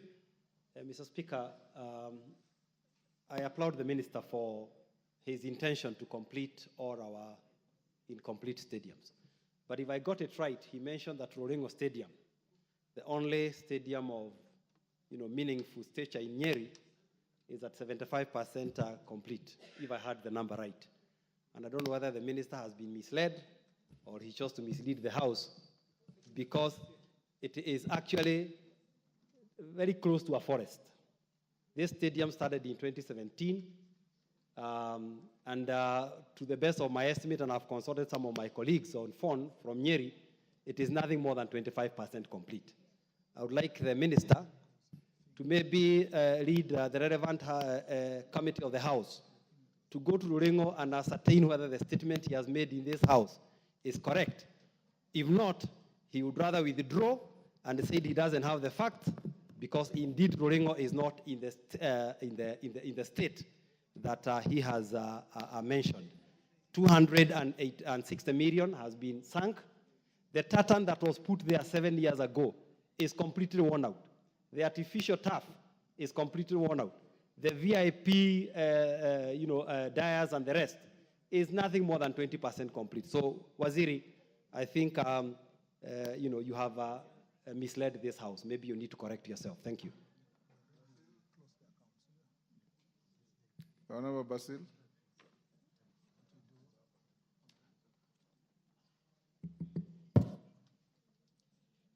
Thank you, Mr. Speaker. Thank you, the CS, for a very comprehensive response to so many questions. As a member of this Committee of Sports, I would like to know what measures do you have to manage doping and end cheating? Number two, issues of corruption have dominated the ministry. So what are you going to do to manage corruption and to ensure we have progression in the ministry? How do you manage corruption? To eradicate. Eradicate or manage? No, you don't manage, you eradicate corruption. Because you asked him how he will manage corruption. No. Minister, do you have talents to manage corruption? Yeah, because that question is tied with the stolly projects. We have so many stolly projects, and the main issue is corruption. Thank you. Yes, Milemba. Thank you, Honorable Speaker, and thank you, Waziri. Honorable Speaker, Waziri is also the most valuable player on the football field for Bunge FC as the striker. Congratulations. Number one question, Waziri, you have mentioned the several studies that you are developing around the country and even the city. But one point stands out glaringly, that you are forgetting the mother studies of this country, and you've said nothing about them. I will give you two. And you ably said that Wembley has a historical background, just like City Stadium. I don't know where you put City Stadium, where we grew up from and what developed the talents from Eastlands and all those players who are the greatest. And then you have forgotten Buhungu, which you indicate is being built. But when I pass by Buhungu, there's nothing going on. And those were the original developers of talent under Chris Makoha. I was a beneficiary of Chris Makoha himself while at Kakamega. So therefore, where's the place of those old stadiums? Number two, what plans are underway for you to build the stadium you promised us in Vihiga? Vihiga County has got no stadium completely. And then there was the suggestion for Kidundu and Mumboa. And you have mentioned nothing about it. Lastly, Waziri, so many Kenyans were winning gold during the election, during the Olympics. But those Kenyans, you see, this name is Keter or Kipketich, and then all of a sudden you realize this person is a Canadian. What is happening that the best athletes are running for other countries and not Kenya? Thank you. Member for Kamukunji. Thank you, Mr. Speaker, for the opportunity, and I'll wanted just to tell the Minister, Murkomen, that a very... Why aren't you upstanding? I have, you know, I have disabilities and I have a broken, broken leg. So, Okay. is it all right? Go ahead, but I've previously seen you stand up to talk. That's why I'm asking. But go ahead. I know your disability. Thank you, Mr. Speaker. And I wanted to, first of all, tell the Minister that a very important and a large local soccer tournament, the Kamkunji Peace Tournament 2024, is taking place in my constituency at the moment, bringing in 48 teams from across the 5 wards. But the conditions in which they play, the field in which they play, the fields in which they play are in a very bad condition. And my new Kamkunji is one of the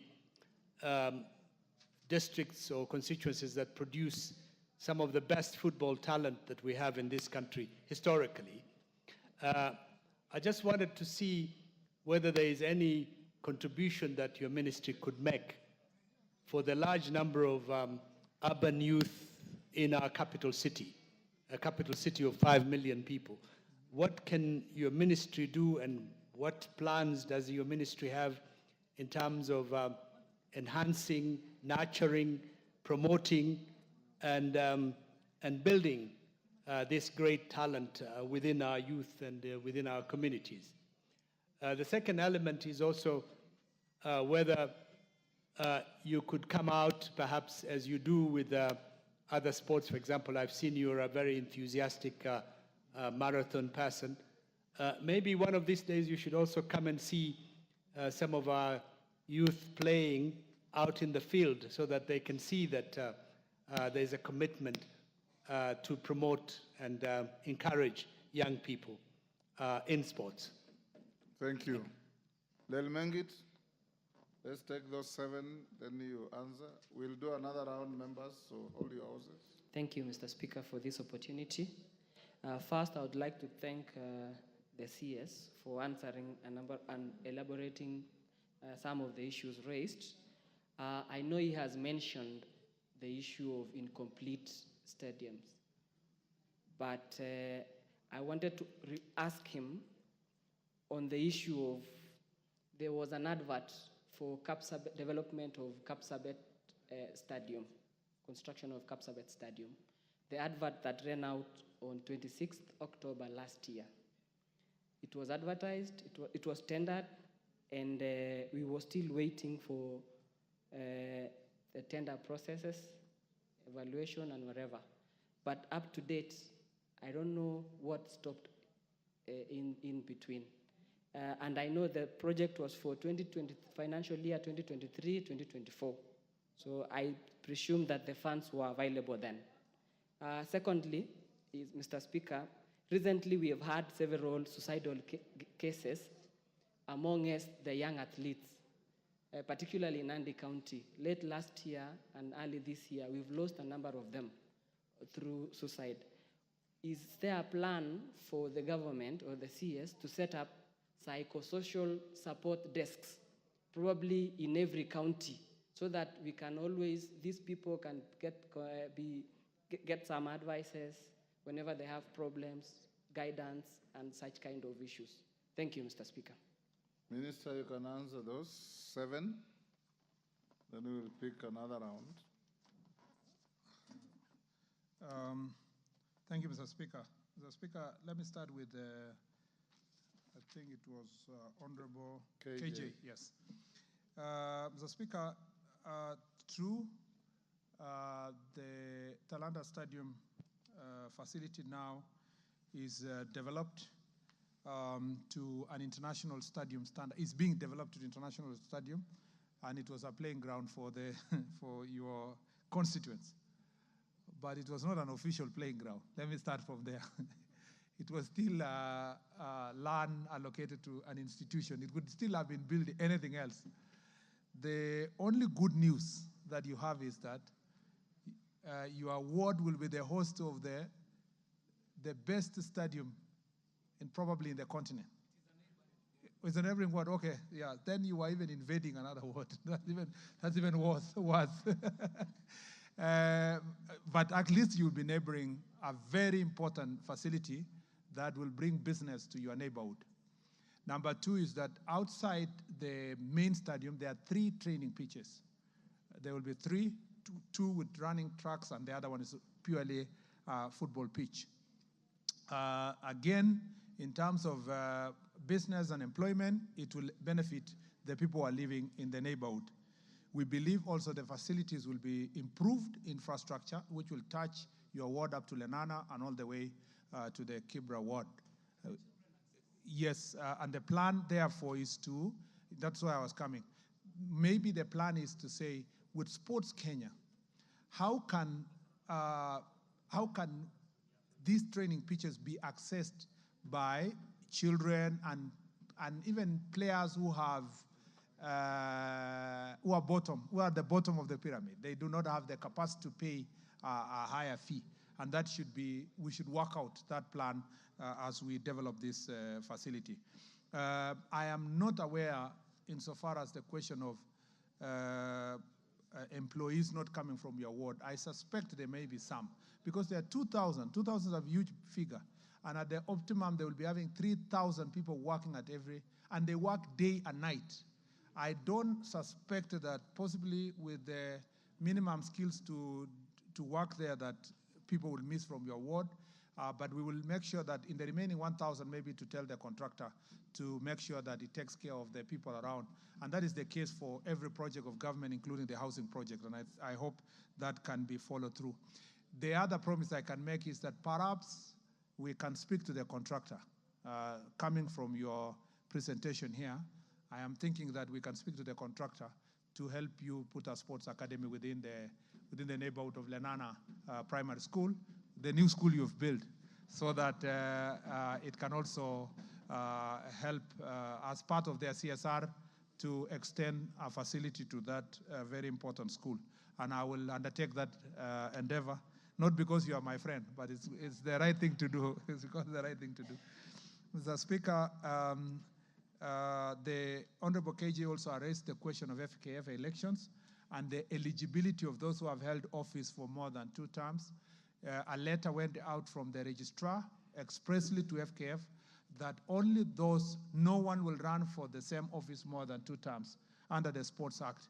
And that is very clear. And I believe that the officials of FKF who are holding office now, if they want to run for office, maybe to run for a different office other than the one they have served for more than 2 terms, so that we can keep within our legal standards, Mr. Speaker. Mr. Speaker, Honorable Emilio Diambo. Mr. Can you give an assurance to the country that you are actually going to sort out our football? Mr. Speaker, we were a better footballing nation 20 years ago than we are today because of sheer mismanagement of football in the country. I have made it clear. And when we were vetting you, you gave us that assurance. Can you assure this House and the country Mr. Speaker, that you are going to sort out the mess in football and take back Kenya to its level as a footballing nation? Mr. Speaker, the Ministry of Sports operates, especially for sports, through the federations. So sorting football is sorting the federation. And the election process that we are undertaking, Mr. Speaker, we want to be as transparent as possible to make sure that those who come in will make sure that they follow the narrow path, Mr. Speaker, to make sure that our football is managed well. Beside that, we will, of course, play our part as government to support nurturing of talent in the football sector and to make sure that the Harambee Stars team is also facilitated enough to prepare well for tournaments. But what is extremely important is to make sure that the management of sports, including football, Mr. Speaker, is going to be as professional as possible to open doors for as many young people to play a role as, in this sector. Mr. Speaker, Honorable Millie Odhiambo has raised a very important question touching on Claire Maris, our daughter who comes from her county. And Mr. Speaker, I want to allay the fears that people have that there was unfair selection of sports team. Far from it, Mr. Speaker. Unfortunately, in the sports sector, you can be doing very well today. And when final selection for a tournament is done, you may not meet the cut. Three of our girls participated and helped the team to qualify. But by the time, that was a year ago, by the time the selection was being done and there were 35 in camp and about 14 were dropped, Mr. Speaker, Claire Maris became a victim of that process. And not a victim because the coach is biased. She was just selecting her team, the best team that can compete.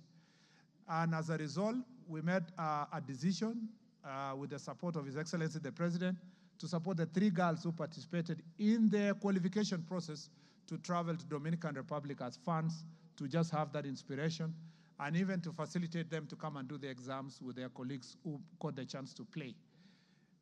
Football is cruel. Anyone who has been following football, it can be very cruel to finally not be in the list of the selected 23. You have been hoping, you are playing very well, then your team now is going, and fans of different teams are saying, this player is qualified, this one is qualified. There's only one person who determines the team, the manager, the team manager or the coach. And once she selects that this is the best team for us to compete, we support them because that is their professional responsibility. And the minister cannot interfere, neither can even FKF interfere because this should be the preserve of the coach.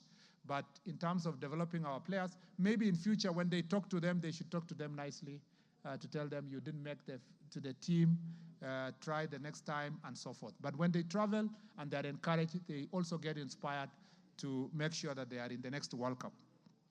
Mr. Speaker, Sports Academy in Suba North, of course, if to answer the question of Honorable Millie, eventually Suba North will have an academy because the intention is to have 290 academies. Most of these academies will be situated in schools for maintenance and for accessibility. So eventually that will happen. It may not be in the first 30, but as I read earlier, it could be in the next 90 or the 90 that follows or the 80 that will be the last one in the strategic plan of the ministry. But we hope that that can be done fairly so that it's spread across counties. Not one county will benefit at the expense of others. Honorable Basil has asked about doping. Doping is a serious issue. I think, Mr. Speaker, I will be paying lip services. I give just an answer because it will not be comprehensive. But the program we have for anti-doping program is so comprehensive. There is one agreement we made with the World International Athletics Federation when Lord Sebastian Coe came around, and we agreed that we called Enhanced Program, which is a 3-year program. Is it 3 years? Yes, 3-year program to make sure that we do better testing and better facilities. But comprehensively, we need the budget. And you heard me speak earlier here that on a request of 300 million budget per year, Miaga 300 million, we only got 20. and that sector requires our proper support. But we are determined to make sure that ADAC works very hard to eradicate doping in our country, because it is going to be the black sport, actually a threat to commercialization of our sports. And Mr. Speaker, to deal with this doping issue, we have now made it mandatory to register all sports people so that we know where they are, we track them, and training facilities. We know, Mr. Speaker, even an investigation that is ongoing of some foreigners who come to our country in the name of they are coming to train and they are perpetuating matters of doping, especially one that has happened in one of the counties that is known for athletics. I don't want to say this further because DCI is currently dealing with those foreigners. And so we are going to go to the bottom of this matter insofar as doping is concerned. Insofar as corruption is concerned, I will do everything possible within my vicinity to deal with corruption. Unfortunately, Mr. Speaker, this is a disease that is permeating all sectors of the country. But in terms of sports is concerned, we'll make sure that the processes are as transparent as possible to make sure that we do not, either in selection of players, in financing of the teams, in delivery of our projects, we'll make sure that corruption is eradicated from those areas. But Mr. Speaker, this is a collective responsibility of all of us and our society. We must be able to deal with this menace head on. On the issue of Honorable Wandeto, I actually saw you when I was reading the statement. You quickly went to consulting another honorable member. You didn't listen to the entire part of the statement. So maybe unless I repeat it again, because once you had 75%, I could see you were worked up, which is a good thing, because it means that stadium is very important to you and to your county. The truth is that the original stadium was only supposed to be 2,000 capacity. And it was not supposed to have a covering roof. And the pavilion was supposed to be, but what you saw is 75% of what's supposed to be delivered. But as I read in the statement, we are going to deliver the same project, but now 10,000 capacity with a proper running track. And as I told you also in the statement, we have canceled the original contract. We'll re-advertise afresh. Nyeri is one of the most important areas for training in athletics. In the larger Mount Kenya region, Nyeri and Nanyuki play extremely important role in training of our athletes. And eventually we will have to think also of what to do in Nanyuki, Nanyuki and general Laikipia area in terms of establishing a proper high-altitude training facilities for our sportsmen. So we will deliver that, Mr. Speaker, and I promise you that before end of the year, we should advertise afresh and do a new contract for that area. Mr. Speaker, on Honorable Ambogo Mulema, yes, true, the Bukungu Stadium contractor is practically by classical legal definition on site, but physically with your eyes, he is not. You know, in technical contractual times, he is in charge of the site. Let's put it that way. But he may not be progressing as we should because of agreeing on a few issues, including financial issues. We'll make sure that we support Bukungu Stadium to complete the part that was handed over or taken over by national government, because part of it had already been done by county government. So there are legal consultations and issues that we need to sort between us and the county. The Vihiga County, let me say this. The stadia that I read are not the all stadia in the country. Some completed a long time ago, like Embu and some are done by county government. So if you don't see me reading Vihiga or wherever, there are some programs that are being done by the counties in that region. And others are flagship projects. That's why in your neighborhood, Bukungu Stadium is being taken care of. And to deal with the Vihiga, as part of the sports academy, Joe Kadenge Sports Academy is going to be constructed. It's part of the 30 sports academies that are going to be constructed that have actually been advertised already. Yes, and then on Honorable, yes, you asked another question. Why do we have athletes called Kipketer and Yavi and others running for other countries? why are they, why are we losing our best athletes to go and run for other countries? Mr. Speaker, the choice of a Kenyan taking over citizenship and running for another country is not peculiar to Kenya. You know, Mr. Speaker, that the recent world, shot put champion or record holder is actually a Nigerian who is a German. We know that all over the world people are running for different countries. Those athletes are not running for those countries because we were unable to give them an opportunity to run. It's, Mr. Speaker, also out of choice.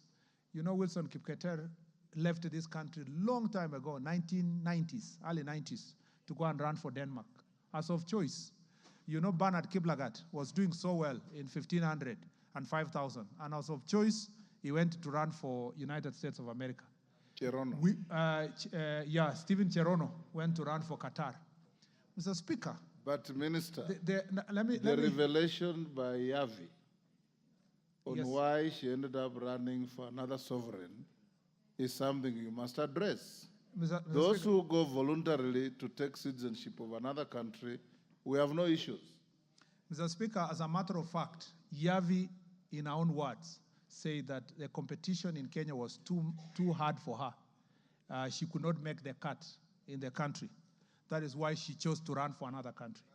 And that is the case. No, I know you saw the propaganda that was on social media. That's propaganda, Mr. Speaker. I'm giving you, because when I saw those propaganda that was on social media, I asked the question directly to AK. And I also saw her interview. And she said that while she was at 17 or there, she could not even make to the top 3. And that is the case for Kenya. The real competition in some races in Kenya is final. If you want to run for Kenya, you may not even have a chance to qualify to go there. And having gone to another country, she has done exceptionally well. What I wanted to say in conclusion on this statement is that we should be very proud to export other sports people to run for other countries. Because one, they bring foreign exchange to our country.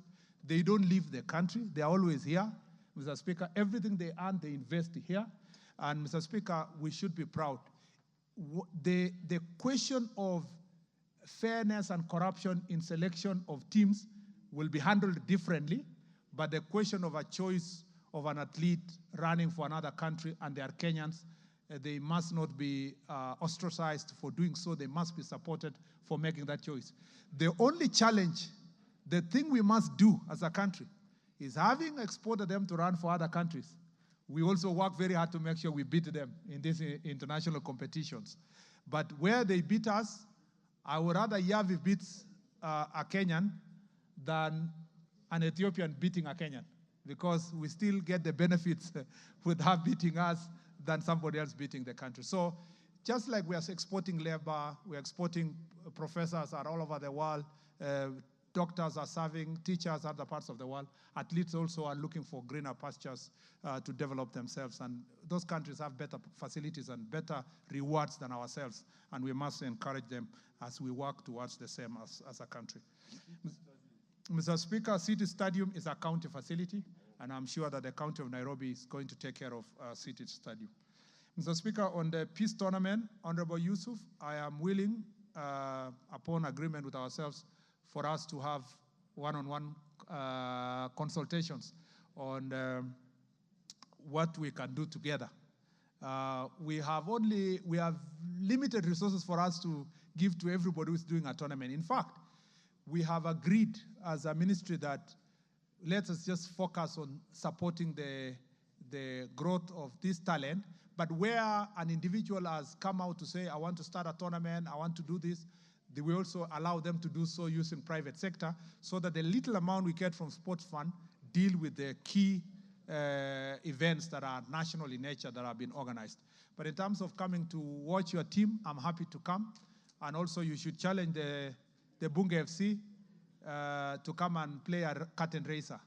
I can be one of the players that can join the Bunge FC to come and curtain race your tournament, maybe at the finals or so. We can agree together. And congratulations for the same as well.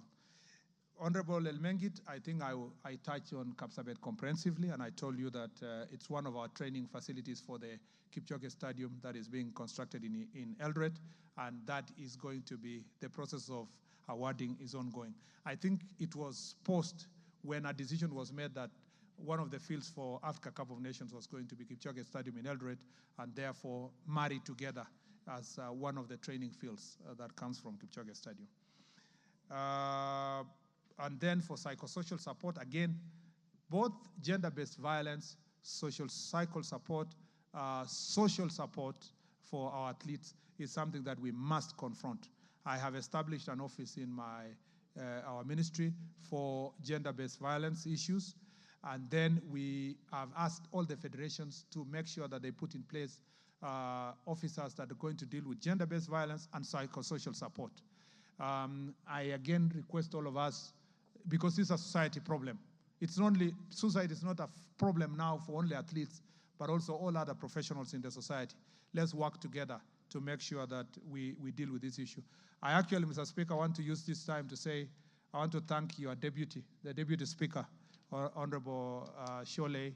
She's very, very passionate about athletics and in this area. And she came to my office and offered me very great support on what we need to do on anti-doping and also social support and confronting gender-based violence. There are some things we are working with her, and we want to welcome all other partners that can work together to deal with this menace. I thank you, Mr. Speaker. Members, can we do one last round? Let me see those who are interested in asking questions.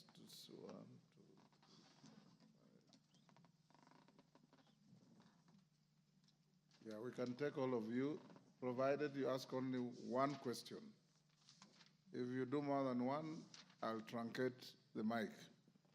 Maungu? Thank you, Speaker. Though I'll seek your indulgence, I'd planned to ask two questions, Mr. Speaker. Just ask one. Maybe I wish to ask a question on sports funds. Last year, one of our great teams in Vihiga County and Luanda Constituency, specifically known as Luanda Villa, did participate in the Division 1 League and emerged topmost. Your immediate former colleague pronounced himself that Luanda Villa was to benefit from a kitty of 500,000 for the sports kitty, for the sports fund, which was to be given to all winners. Waziri, this money has not been able to reach the club, and these are young people who really felt motivated that by winning the trophy, becoming number one, that money will go a long way in supporting their daily activities. So I wish to hear from you, when will Luanda Villa, which is our pride, get their money, the reward they were promised? Thank you. Thank you, Mr. Speaker. In the interest of time, could the Minister inform the House and Kenyans the plans that the ministry has for Ngaka Talent Center in Makindu Ward of Kibwezi West constituency? Ngaka Talent Center is the center that produced Winfred Yavi, and many other athletes, and it is in very deplorable conditions. So could the minister tell us what plans the ministry has for Ngaka Talent Center? Guzia. Thank you, Speaker. I'm privileged. I sit in that sports committee, Mr. Speaker. Thank you very much, CS. My question is, how much is the new stadium costing taxpayers, and who is doing it? Then the issue of pending salary payments of WRC assistant directors, they have never been paid, they have never signed a contract. When are you planning to pay them, and when are they going to sign the contracts? Thank you. Thank you, CNN. Lenguris.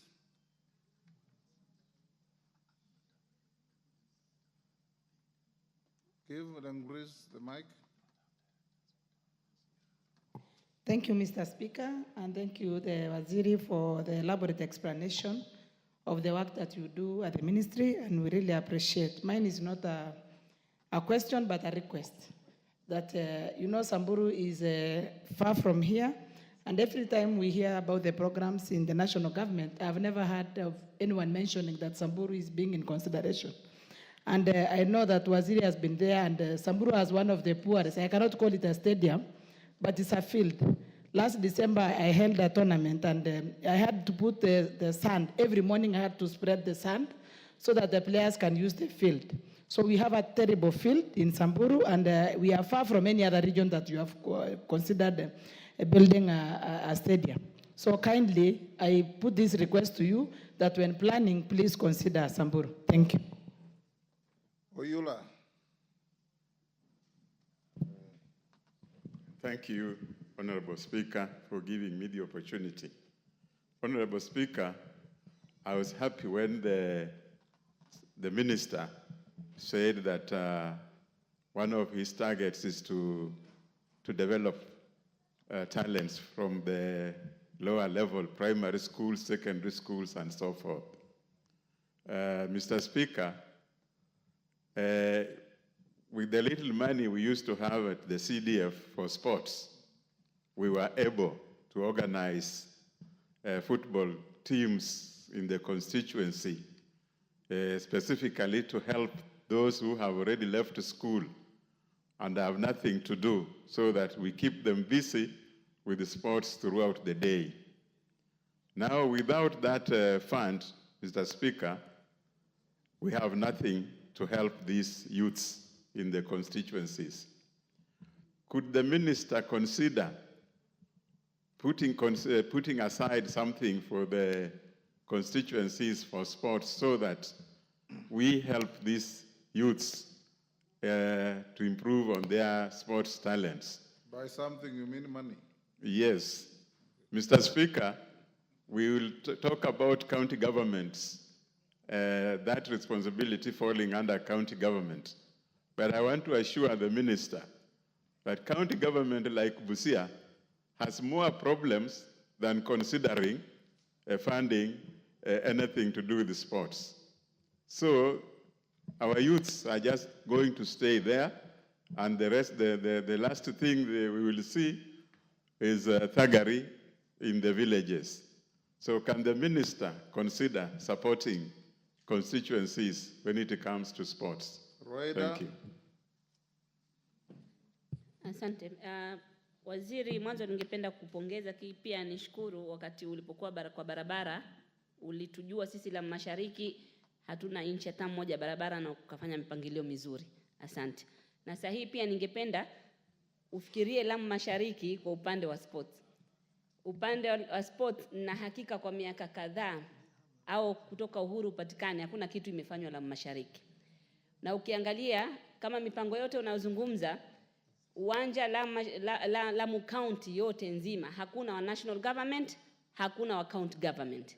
Sasa katika mipangilio yote sisi tunaachwa nyuma, na kuomba kwa hisani yako kama unaweza kusema hata kitu kimoja hapa kimefanywa Lamu Mashariki kwa hii ministry, uniambie tu kimoja, na kama hakuna kuanza sasa utuweke akilini na sisi chochote kinachofanywa huku na sisi mtufanyia. Asante.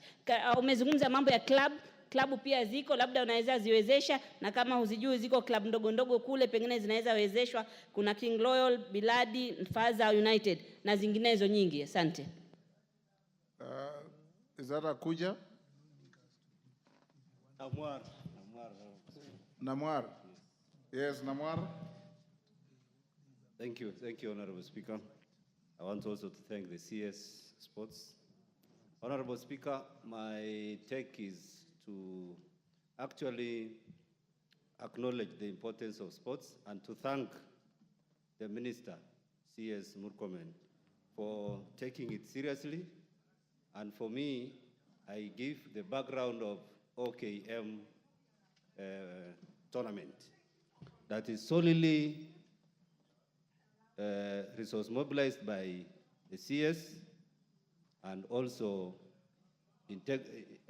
forming an integral part on peace. My take, Honorable Speaker, is how can he be able to allocate funds and call it sports for peace, especially in those far-plucked areas like Turkana, West Pokot, Samburu, and the rest. I will really appreciate he has been in Turkana, especially in Lodwa, where I come from. and represent, and I would wish if we can also do a stadium in that place, so Thank that you. we can nurture sports and also promote peace. Thank you. Parashina. Okay, thank you, Mr. Speaker. First of all, I also need to congratulate the Waziri. Number two, Mr. Speaker, I also needed to request that, if possible, we have a kamkunchi with the Waziri. And this is coming out that sports really touches the youth. And many members of parliament, I wonder, when things which have been talked or been addressed, which is very critical to our constituents, are not in the House. I know many people are busy on the issue of impeachment, but let me...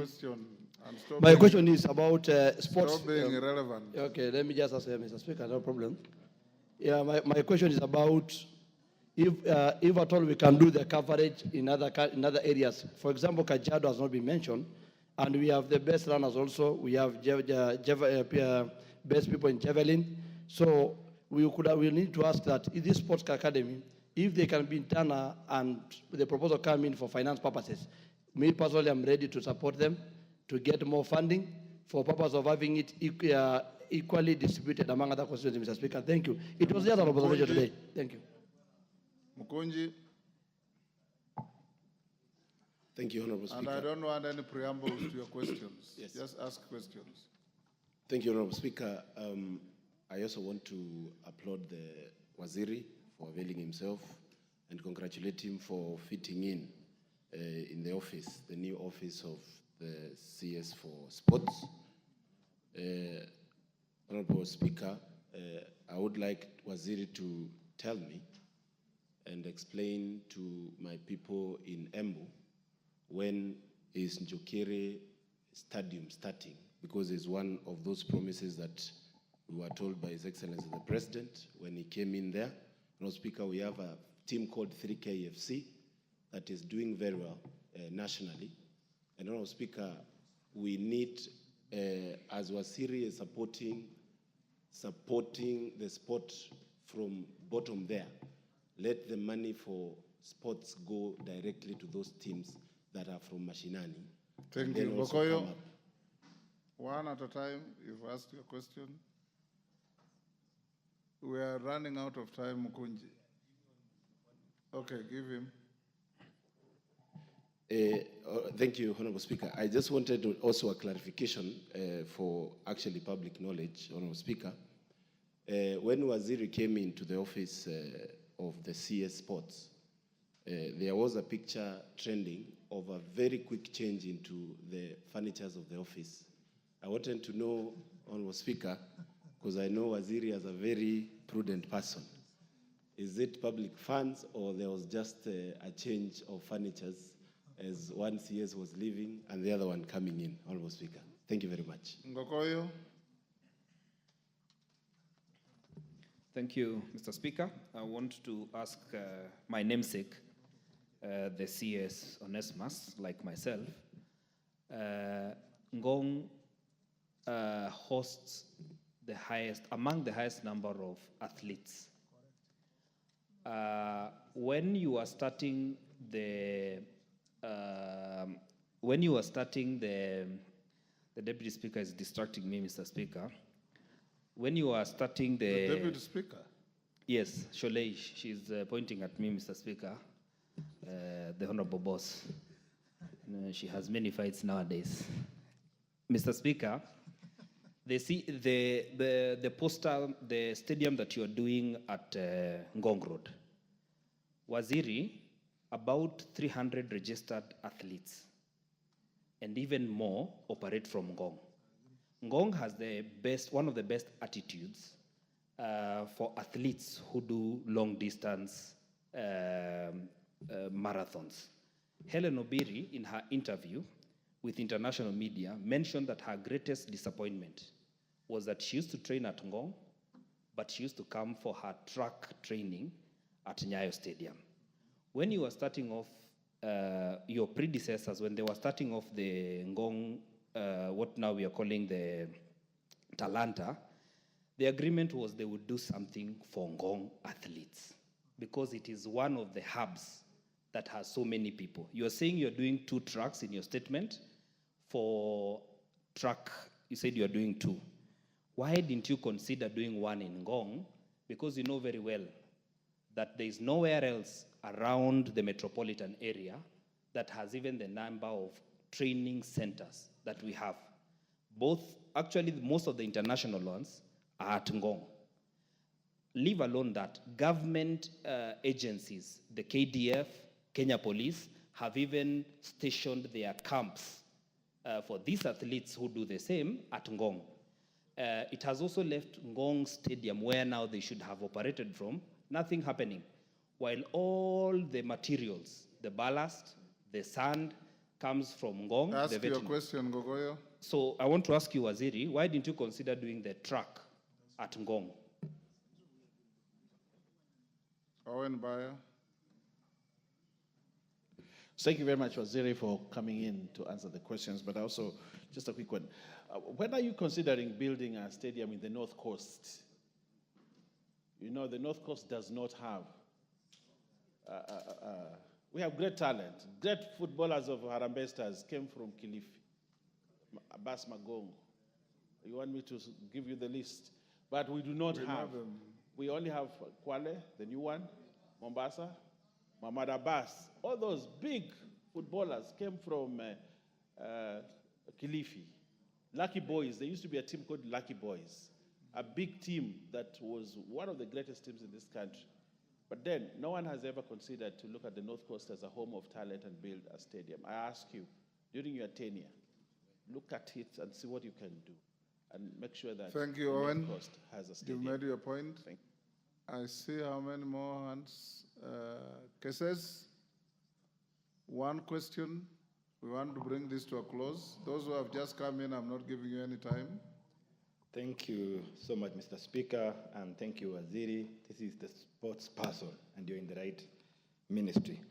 Mr. Speaker, just a follow-up on a question by Parashina. I would wish Waziri to state the plans he has to ensure that the spread of sports academies across 290 constituencies are being planned to be executed, because recently we saw a few of them on notice, and we are yearning to know what are progressive plans. Lastly, the issue of athletes, and thank you for considering sports at Kipchoge Stadium. But you are aware, Waziri, that along Iten Road, along Moiben Road, our athletes are really suffering, finding places to train in terms of risk of accidents on the road. Are there deliberate plans to organize a road all the way to Iten, side of the road, so that we allow our athletes, especially the long-distance runners, to use those areas and save them against the risk of engaging or getting knocked by the motorist on the road, and you know all the Ulabalu. I thank you on the issue of gender-based violence. It's now a serious phenomenon within our community, being that athlete community. We need to do something deliberate. Thank you. Society. That has been asked. Minister, can you quickly answer all those? Thank you very much, Speaker. First of all, let me say that Honorable Maungu. Just hold on, Minister. Yes, Women Rep Nakuru. What is the issue? Just hold on, Minister. Thank you, Mr. Speaker, sir, for giving me this opportunity. Thank you, CS, for appearing before us, and congratulations on behalf of Nakuru County. My question to you, Bana CS, is about the Olenguruani Stadium. Olenguruani Stadium was started 10 years ago. It was constructed and nothing went on. So I want to just hear from you what kind of intervention will you give to Olenguruani Stadium? We are suffering, our youths are suffering because of this stadium that has installed from Kureso Minister, South. Thank you. Can you proceed? Thank you, Mr. Speaker. Let me start with Honorable Maungu. I will follow up the payment for the Luanda Villa team, who are the winners of the Super League, Division 1 League. I will follow up on the same to make sure that they are paid, and also a few other sportsmen and women whose money has not been disbursed. We'll make sure that that is done expeditiously. Honorable Mutuse, Nganga Training Center. Ngaga, okay. It is not in the immediate, the ones that have been advertised. But as we've discussed with you, we'll make it a great, should be prioritized in the next one to make sure that it is taken care of. Honorable CNN, Charles, how much is the cost of the new stadium? I think, Mr. Speaker, I don't have the figures here because we contracted the AFCON stadiums through defense. But maybe in the next supplementary, I should be able to supply the same, either here or through the committee, the relevant committee for that matter. I was trying to text a colleague on the other side, but because we are here, it's not been possible. We do not have directors for World Rally Championship. We just have a committee. So we have no directors who have not been paid. But if there is any complaint, it should be addressed specifically. The funny thing about this sector is that you have so many people carrying so many papers asking so many demanding certain payments of contracted works, where this one and that, I was a director, I was a committee member, and so forth. So we're trying to streamline to ensure that the record is kept well. And if you are not part of the record, you cannot be contracted as an afterthought after the fact. Honorable Pauline Samburu, I agree. I actually, when I sat in that office after 2 weeks, I realized that nobody talks about Lamu, nobody talks about Tana River, Garissa, Wajir, Mandera, Marsabit, Turkana. That all northern belt, including West Pokot, nobody mentions whether they need a stadium or they don't. I think there is a general mentality that stadiums are supposed to be in all the islands, the so-called white islands and so forth. That should not be the case. And I think Kilifi falls in that category of the marginalized areas. I promise, and I want to say this, I promise that progressively we will make sure that we do affirmative action. The same way I did with in the Ministry of Roads and Transport, I will be very deliberate also in the Ministry of Sports to make sure those areas are considered for for stadium development. We have Samburu then being part and parcel of that area affected, and Isiolo and so forth. Honorable Oyula, as that's about CDF. Unfortunately, Mheshimiwa, this falls back to yourself. It's upon this House to look at the CDF Act and ask yourselves why were you not able to finance sports, and yet sports is education. So it's sports, for as long as you're supporting education, you should be supporting sports. Because it is a part of the facilities of education. I don't know any other interpretation that would support. And let me use this opportunity to say, I support CDF. Even when I was in Senate, I still support CDF.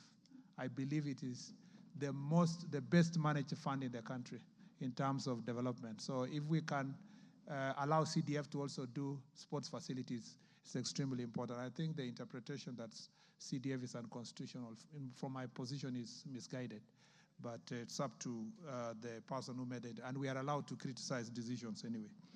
Now, on the question of Honorable Weda, again, just like I promised Honorable Nguris, I will do the same for your county. I will make sure that in the next batch of sports academies, we consider the marginalized areas, at least because that is affordable.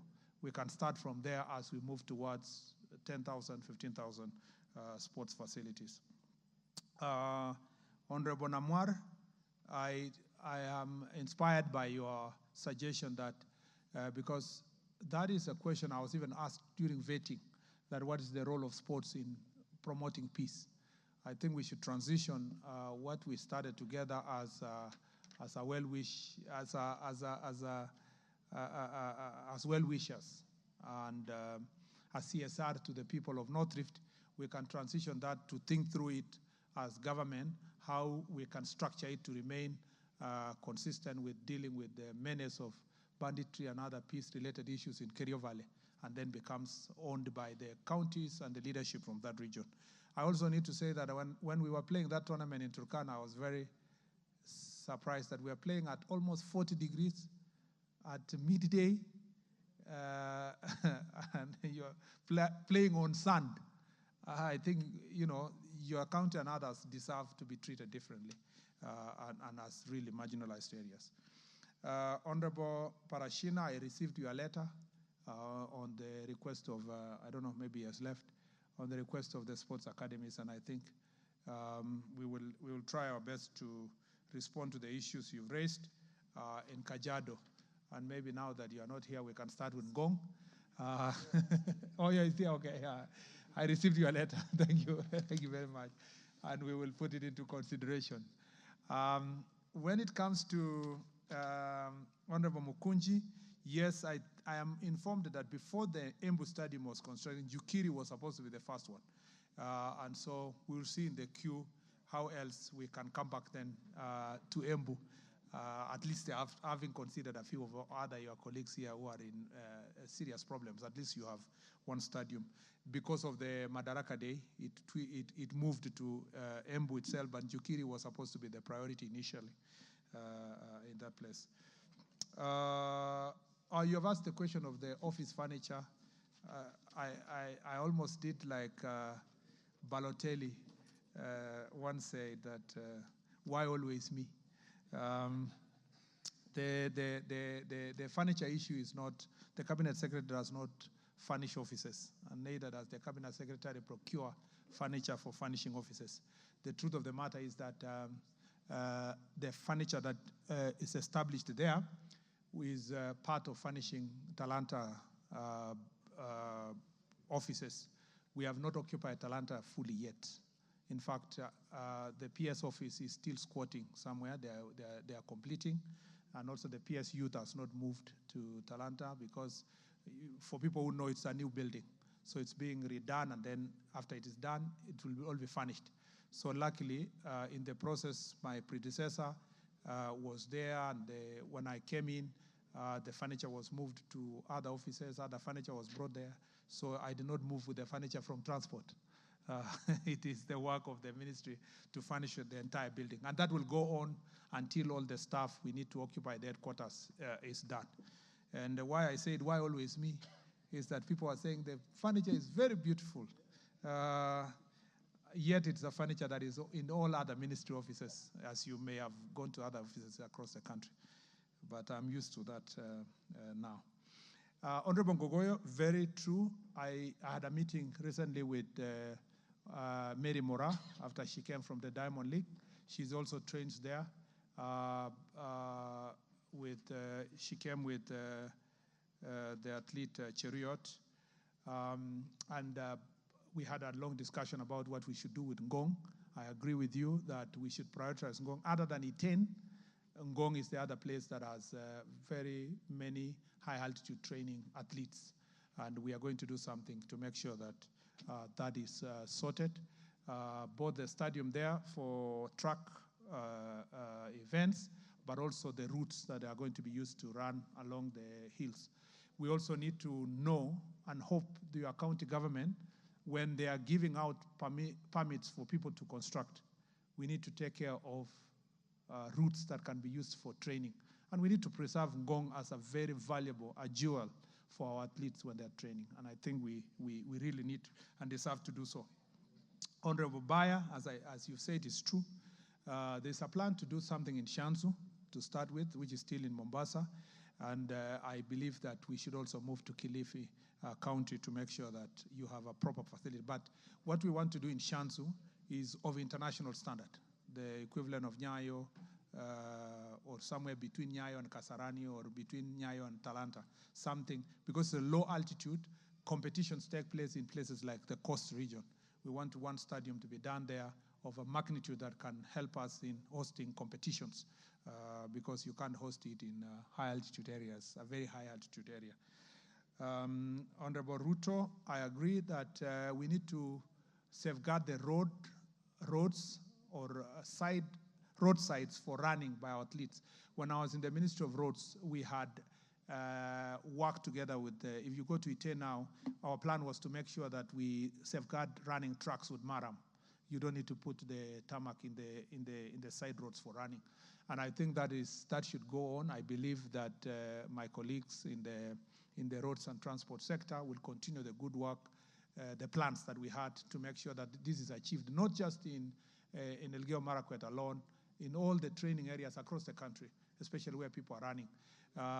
And this will help. But also, preservation of forests and running areas around the forest will also be useful for athletes because they are off the road. And we can avoid accidents that happen to people like Geoffrey Kamwaror. And we were unable to have him for international competitions. Lastly is Honorable Liza has asked about Olenguruwani Stadium. That stadium is a county facility. And we believe that if you can work together with the county government of Nakuru, you should be able to deliver a good facility for Olenguruwani. But also, as we work towards delivery of the sports academy for Kuresoi North, yeah? Is that north or south? South, that's south. As we work towards eventually doing the academy for Kuresoi South, that may be an area to be considered for construction, depending. We have also some other projects we are working with development partners, and we will see whether we can identify that one area, because we know that is the home of Faith, Kiviego, and many other athletes, and that's the neighborhood also of Beatrice, Chebet. So we know that that area produces also some of the top athletes in the country. Mr. Speaker, with those many remarks. Minister, there is a member who has been here since we started, Ferdinand Wanyonyi, and he's been raising his hand, and we passed him many times. Yeah, Let him be the very last. Bashir, you just came in a few minutes ago. Now let me talk first. Thank you very much, Mr. Speaker. Ask your question. First of all, I want to thank you for this very good report on the preparation for 2027 CAF preparation. Now, you've not mentioned Trans Nzoia in the Kitale Stadium, which is actually under construction. And I was just wondering, Bwana CS, with a lot of talent in Trans Nzoia, why this has not been done? You've not done anything on it. And I was requesting if you could have even the CSR contractor in Eldoret to do the CSR and complete this particular stadium, because Trans Nzoia has a lot of talent. You not mentioned that, and I was just wondering whether I should remind you on the same, because that's part of the North Rift, and I want you to do something about it. Lastly and not least, I just want to make a statement. Bwana CS, we are going to have people coming from all over the country, all over the world. And Kenya, you know, there's a lot of this thuggery of the youths. Please make sure that you stress on the security of the people who come so that you don't get embarrassed.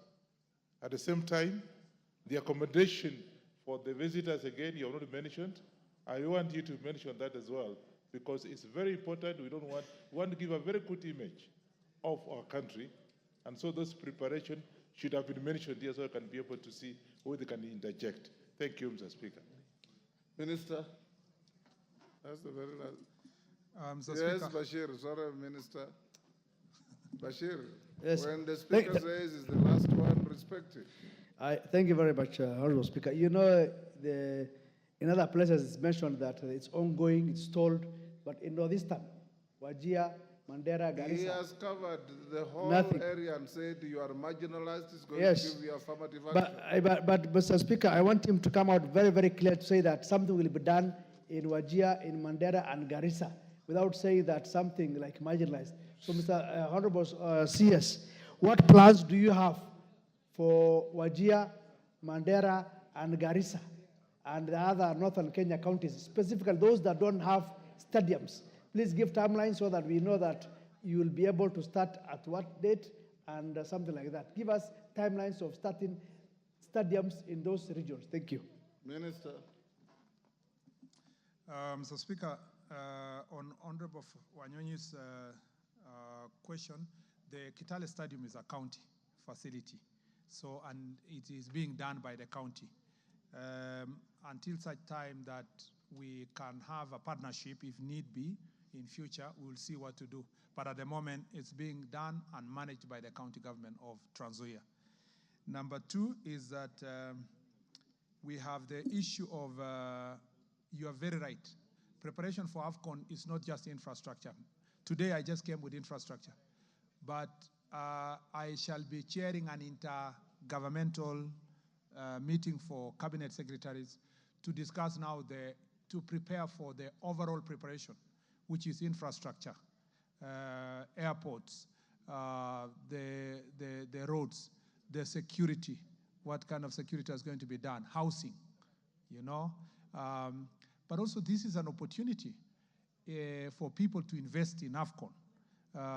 You know, look for and tap into the opportunities that exist for you to invest in, whether in hotels, in the vicinity of the important stadia, whether you are going to provide transport facilities and so forth, Mr. Speaker. So I agree with the Honorable Ferdinand Wanyonyi that I should come back perhaps again next year, sometime next year, to now talk about government preparedness comprehensively for the tournament beyond the sports facility, Mr. Speaker, including now how we're preparing the Harambee Stars and so forth. On the question of Honorable Bashir, I don't need to repeat myself, Mr. Speaker. The reality is that there was no plan at the moment. And the truth is that we need to have a plan to build, at least in that region, at least one 10,000-seater, an international kind of a stadium in that region. The only thing that exists at the moment in the plan is the advertised Tarbaj Academy, which is part of the 30 academies that had already been advertised. But a proper stadium, as I have said, and I reiterate, that region requires affirmative action from the national government. I thank you.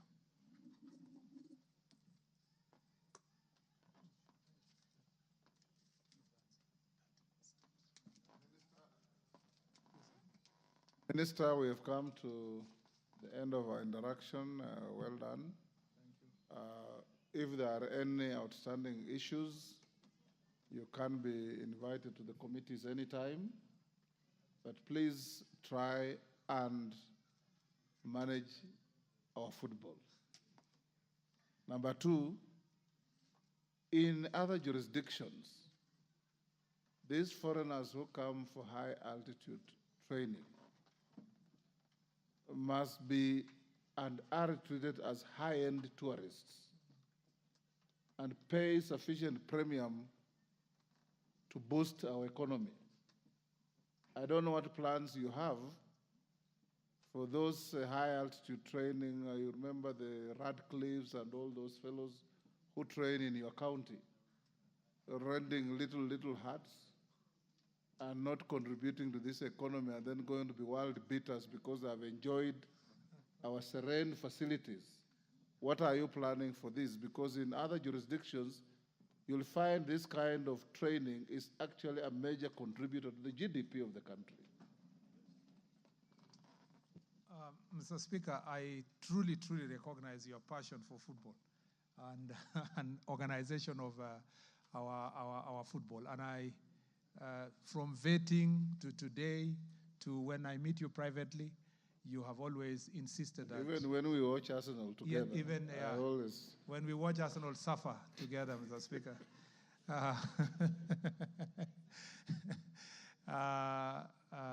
I believe that, Mr. Speaker, we need to sort that area. And so thank you for the support you are giving me and the support being given by the members of parliament.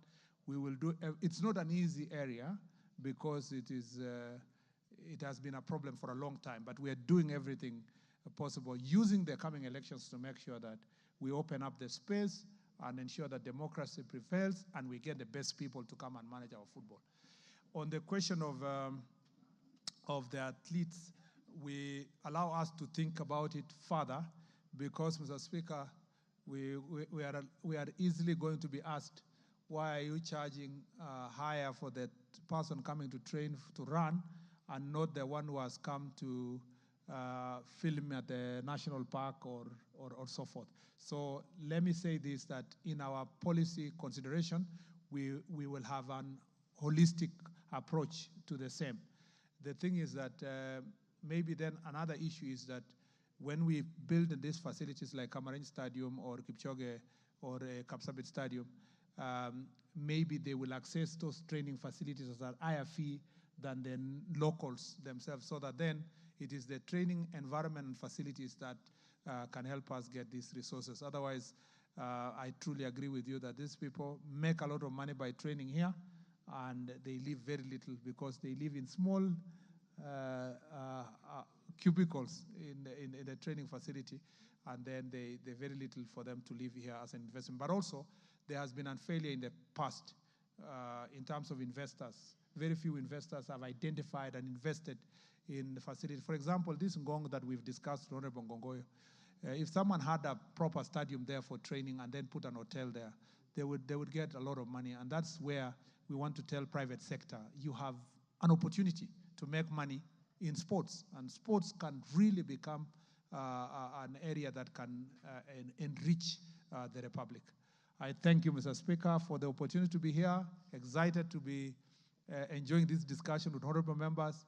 Excited to be serving in this ministry. It's been very exciting for the last 1 month, and I look forward to even further interactions. I thank you, Mr. Speaker.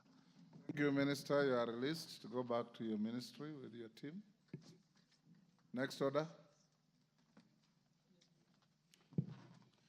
Order number 11, motion, ratification of the protocol to the That is the Cabinet Secretary for Youth Affairs, Creative Economy and Sports, Honorable Kipchumba Murkomen, leaving the chambers this evening. He is the Cabinet Secretary who was responding to various questions that had been forwarded to him by various members of the National Assembly, and he has just concluded responding to those concerns as forwarded to his ministry. But right about now, we would like to introduce a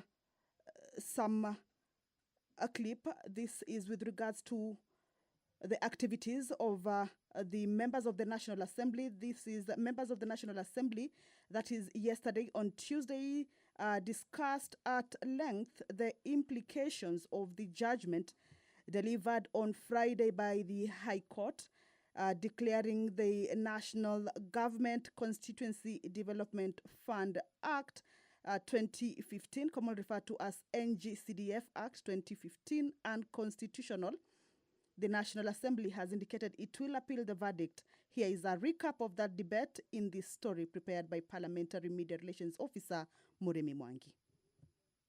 Was adopted on 23rd ordinary session of the African Union Assembly of Heads of State and Government held on 27 June 2014 in Malabo, Equatorial Guinea.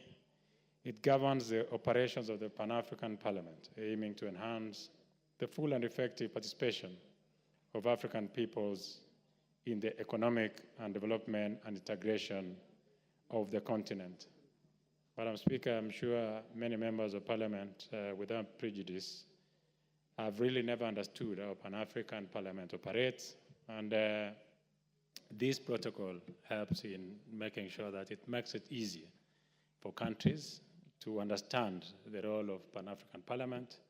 And this particular protocol has given specific areas of how the structures will be modeled.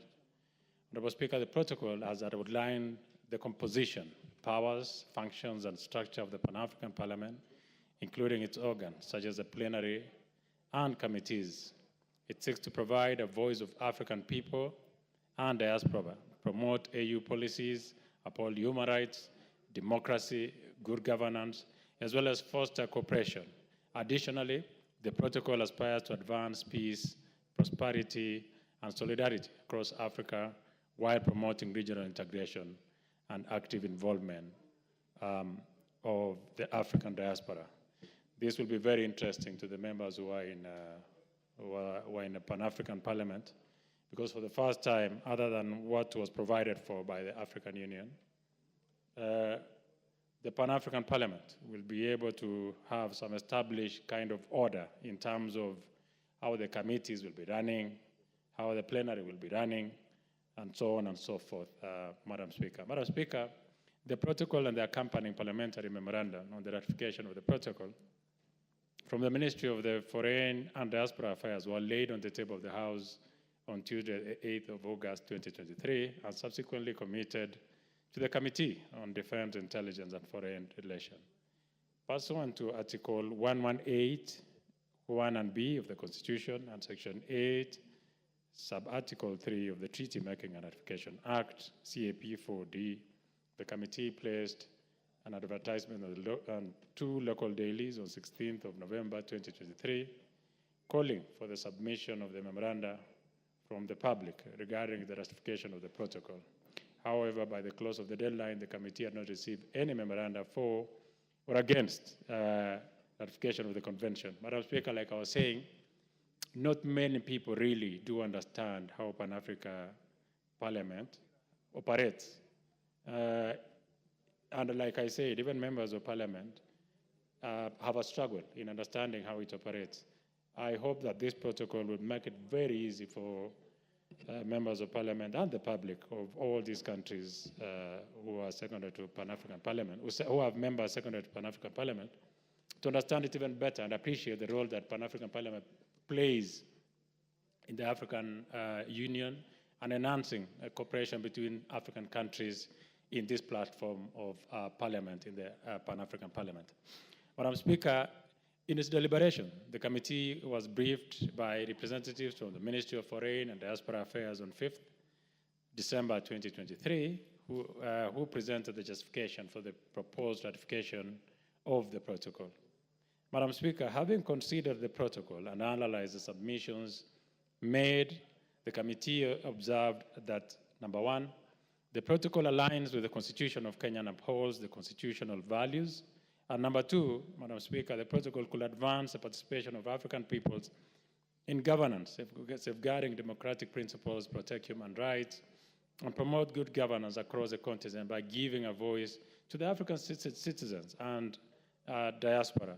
And number 3, the protocol will facilitate the integration and development of African and strengthen the democratic framework of the African Union by creating a platform for elected representatives from the national parliaments to engage in continental affairs. To date, I am certain, other than information that is brought before the House and reports that are brought by members from the Pan-African Parliament, no, it will be very few, unless very keen observers from the public, very few will understand what is discussed in Pan-African Parliament, very few will relate with Pan-African Parliament, very few will even be keen in following what happens in Pan-African Parliament. This protocol will make it extremely simple for members of the public from all these African countries to follow up and understand the operations of this Pan-African Parliament through this protocol, Madam Speaker. Honorable Speaker, as of the time of consideration, 15 AU member states had deposited their instruments of ratification.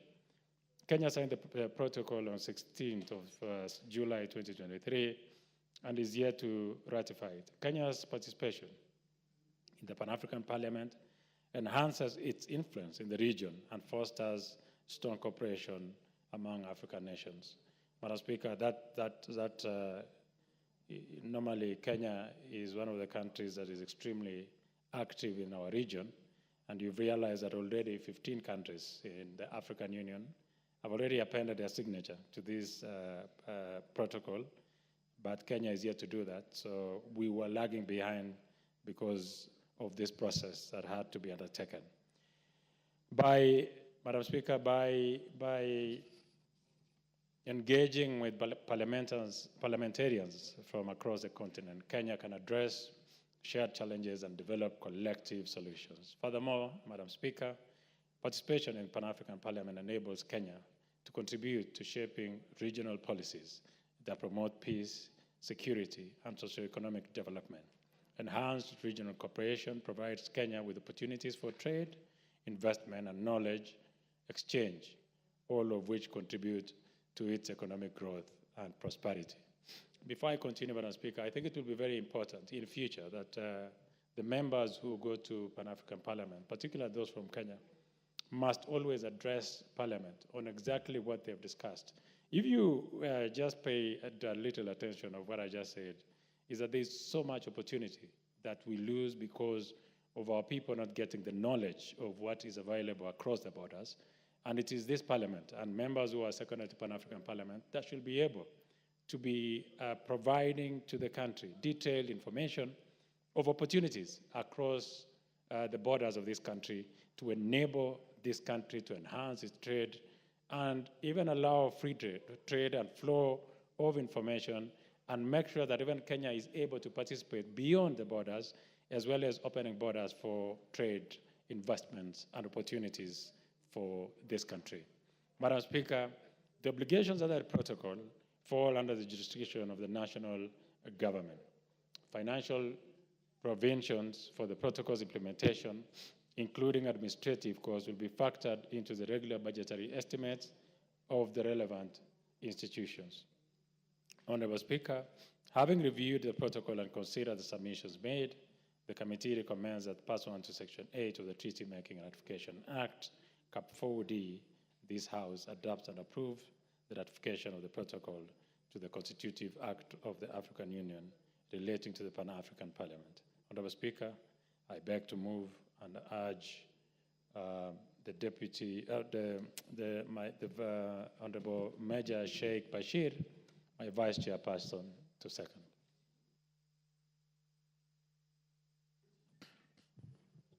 And, just a point of correction, Chairperson, before the seconder moves. You mentioned that the Pan-African Parliament doesn't bring its reports to this House. In fact, it does. And it's the report of the extraordinary session of the 6th Pan-African Parliament is in order number 20.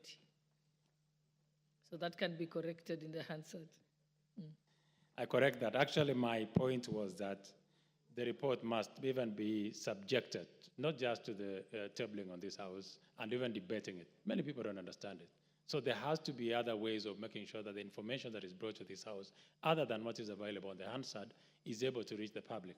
That is what this protocol is trying to achieve. Okay, I'm glad for the clarification that now. You may proceed, seconder. Thank you very much, Madam Speaker. Madam Speaker, I wish to second the motion that this House approves the ratification of the protocol to the Constitutive Act of the African Union relating to the Pan-African Parliament. Honorable Speaker, the establishment of the Pan-African Parliament was first emphasized in the treaty establishing the African Economic Community. This treaty aimed to harmonize policies among existing and future economic communities as a means to gradually establish the African Economic Community. It outlined a phased approach to its realization, culminating in the final stage where the Pan-African Parliament will be established, with the members elected through continental universal suffrage. The treaty recognized the Pan-African Parliament as one of the essential organs of the African Economic Community, and Article 14 provided for the establishment of this Parliament, that is the Pan-African Parliament, to ensure the full participation of African people in the continent's economic development and integration. Honorable Speaker, the protocol to the Constitutive Act of the African Union relating to the Pan-African Parliament, adopted by the member states of the African Union, establishes the legal framework governing the functioning of the Pan-African Parliament. It aims to ensure the full participation of African states in the continent's economic development and integration. The Pan-African Parliament serves as a platform for representatives from across Africa to engage in discussions and decision-making on the challenges and opportunities facing the continent. The vision behind the Pan-African Parliament was to provide a common platform for African peoples, both within the continent and in the diaspora, to contribute to the dialogue on Africa's development and integration. Honorable Speaker, Kenya as a country stands to gain significant benefits from ratifying this protocol, including demonstration of Kenya's commitment to democratic values, inclusivity, and citizen participation. Kenyan parliamentarians will have a platform to engage in the continent decision-making, contribute to policy decisions, discussions, build networks, and advocate for the interests of the Kenyan people at the continental level.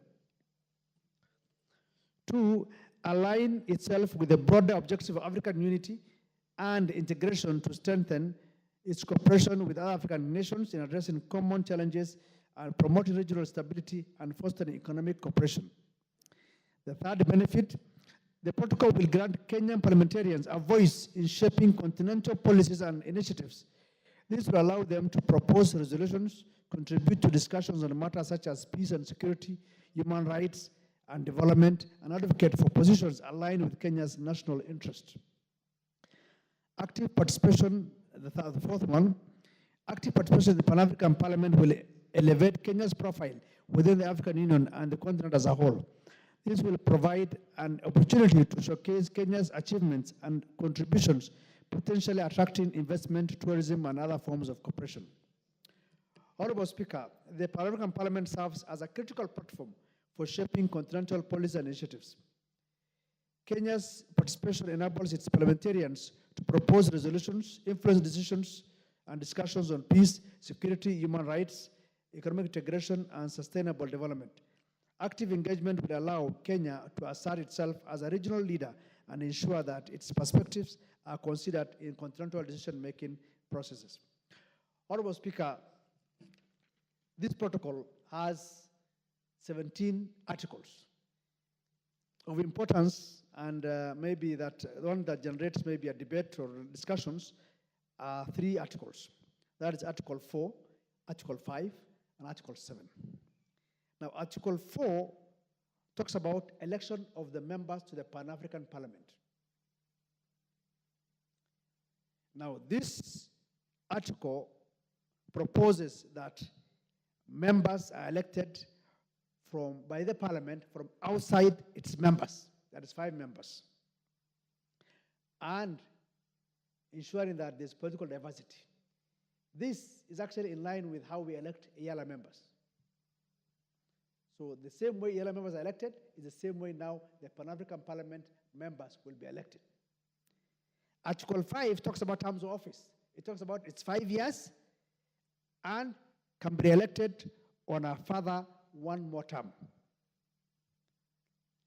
Now, Article 7 says that, provides that the Pan-African Parliament shall be the legislative. You can switch off the red light. You can give him extra time. Thank you. Article 7 provides that the Pan-African Parliament shall be the legislative organ of the African Union. Just like this Parliament is the legislative arm of Kenya, then the Pan-African Parliament becomes the legislative arm of the African Union. And that is how important it is. But look at how members will serve and the numbers. Initially, from this Parliament, we have 2 members. But with this protocol, it says we need to have 5 members elected in the same line as EALA, looking at diversity and the numbers of political parties. And this is very critical because any person who serves in Pan-African Parliament, even if he's elected a member of Parliament and wishes to join Pan-African Parliament, once elected by this House, then resigns and joins Pan-African Parliament. So it's very, very critical. 2, it also talks about once every term of that Parliament or session, the Pan-African Parliament will deliver its report to the African Union, just the same way that they have been doing it here. So I think this is very, very critical, Honorable Speaker, that we need to approve this protocol so that we can partake in shaping the legislative agenda and economic discussions of the African Union in terms of participating in the Pan-African Parliament. And so, looking at that, Honorable Speaker, having reviewed the protocol and considered the submissions made, I am confident that the ratification of the protocol will advance Kenya's national interest. I therefore urge this House to approve the ratification of the protocol to the Constitutive Act of the African Union relating to the Pan-African Parliament. Honorable Speaker, I second the motion and urge the House to adopt this report. I thank you.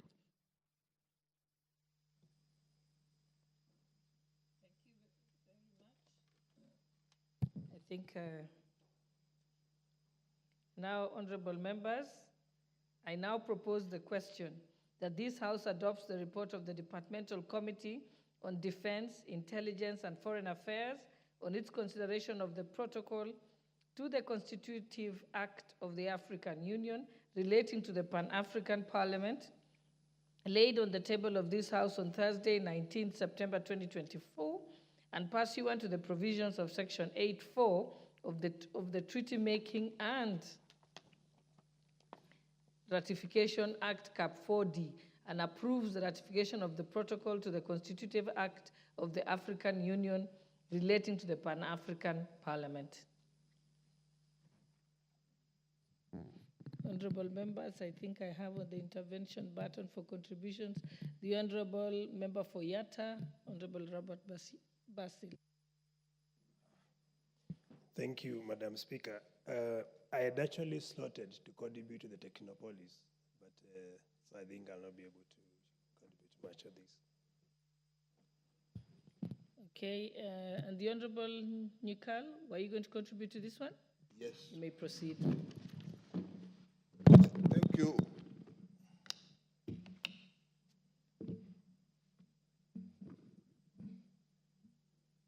Thank you all. Thank you, Madam Speaker. Madam Speaker, this is actually a report that we need to support. The future of Africans, in my view, lies in the unity of Africa, seeing Africa as one,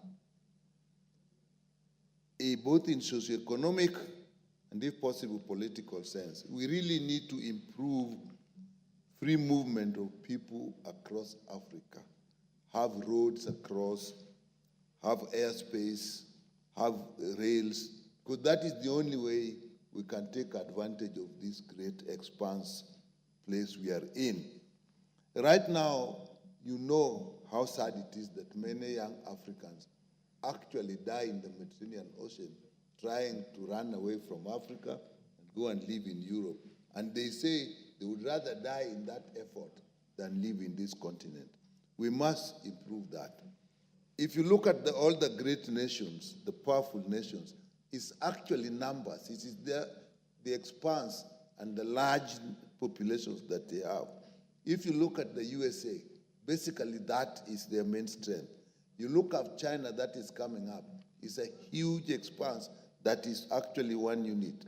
Look at Russia, and I believe that is why actually Russia is attacking Ukraine.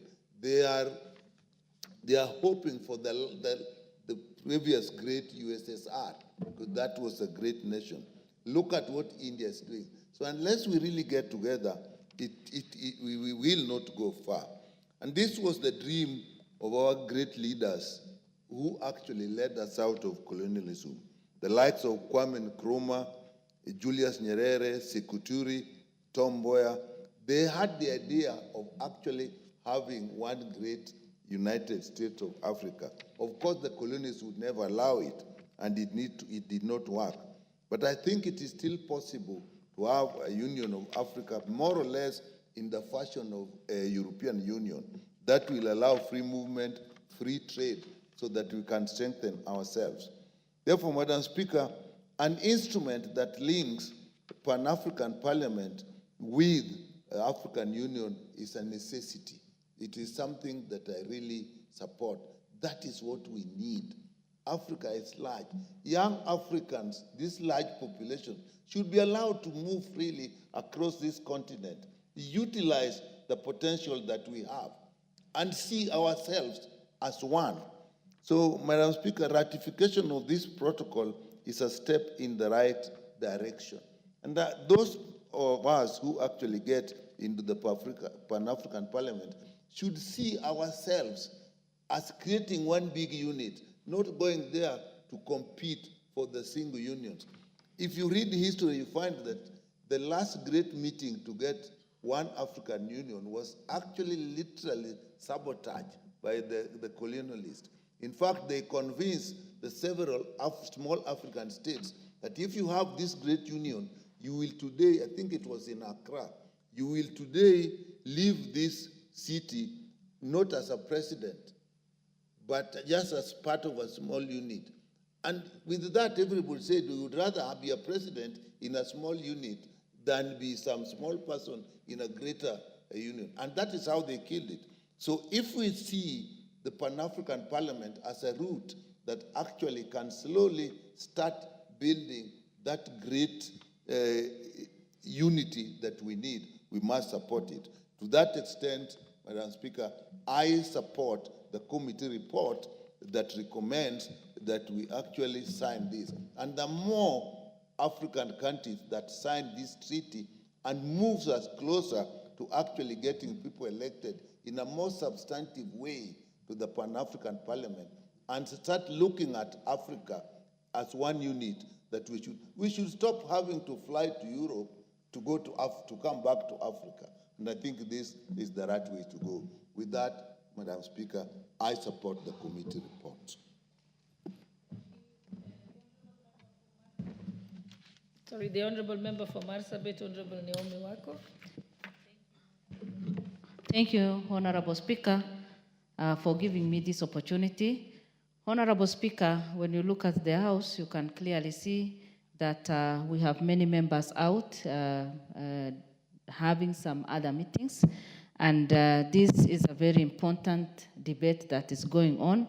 And I know many members would want to participate.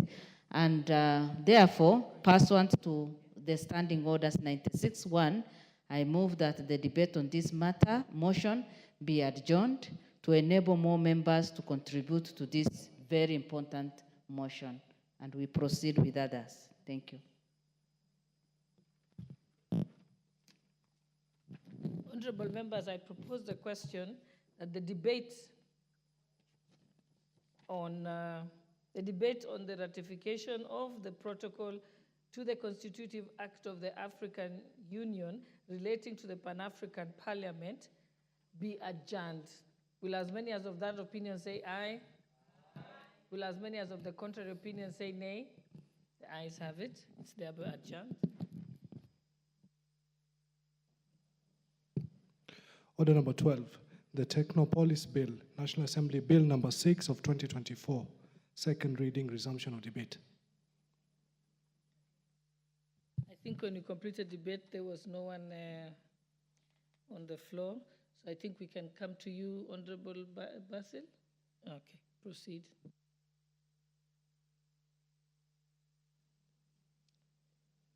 Thank you, Madam Speaker. Although, well, I was not there this particular time when Majority Leader brought the bill. I'd like to say very categorically that Technopolis, basically the industrial parks. And having industrial parks, Madam Speaker, we are going to spur innovations. Madam Speaker, will be able to attract local investors and foreign investors.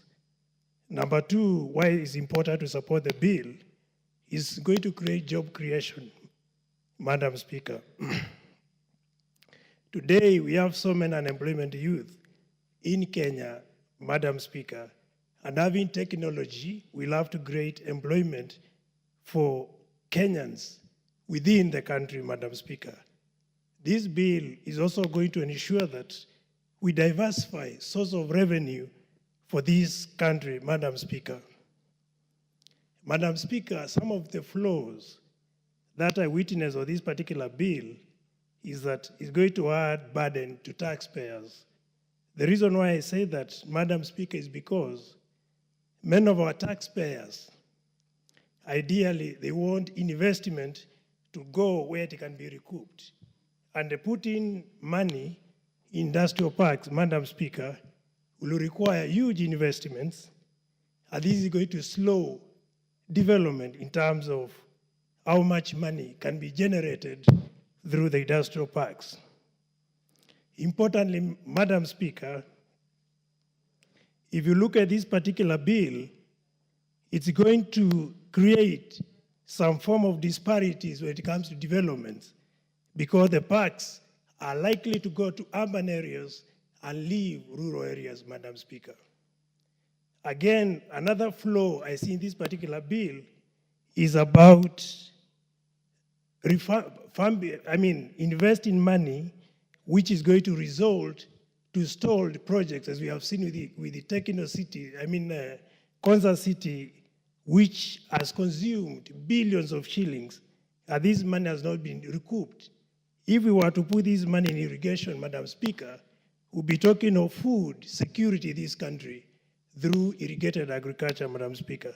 So in view of that, I caution that through the bill, the money should not be invested using taxpayers' money, but more so use private investors to pour money in this particular sector.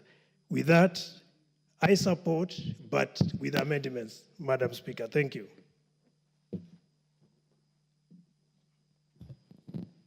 Okay, the Honorable James Nikal, you wanted to speak to this? Thank you once again, Madam Speaker. Today we are having great ideas that are actually receiving not much attention. Madam Speaker, the concept of this Technopolis, which is actually industrial park, is basically for innovation. And the bigger idea behind it, Madam Speaker, is actually the use of knowledge in production.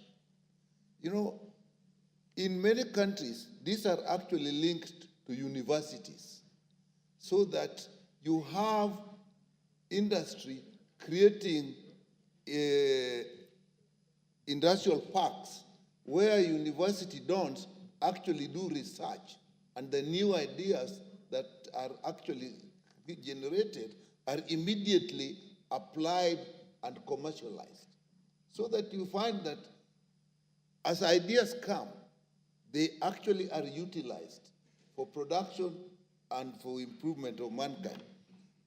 The greatest thing, Mr. Speaker, is actually what we call the no-do gap, where there is knowledge, but that knowledge is not being used.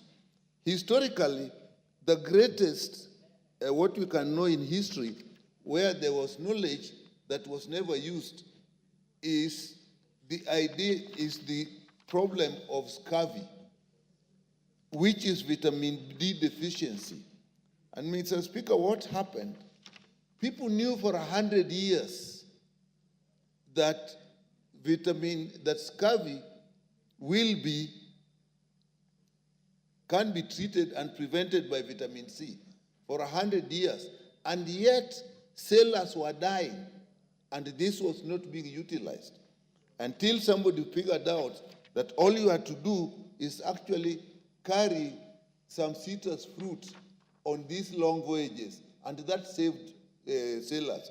In Africa, people see universities as institutions for training young people. That is mandate number 2. The first mandate of universities is actually to create new knowledge. And if this new knowledge is created, how do we apply it in industry? And I think this Technopolis idea is where you can actually use the new knowledge, link it with industry, and immediately improve production, commercialization, and we'll have production for consumption, production for export, and foreign exchange earning and employment. So I think it is something that we should actually encourage. And this act actually creates a framework which will actually ensure that these Technopolis link with universities, link with industries, and therefore generate or improve innovation. And I think it is something we should support. I agree with the Speaker that in ideal circumstances, this is not an area where we should put a huge amount from the taxpayers' kitty, but this is an area where actually the industries, and maybe we shall look through, as we look through this act, Mr. Speaker, what we may need to do is find a way where the industry puts more input here, and it is funded more from industry than from the taxpayers' kitty.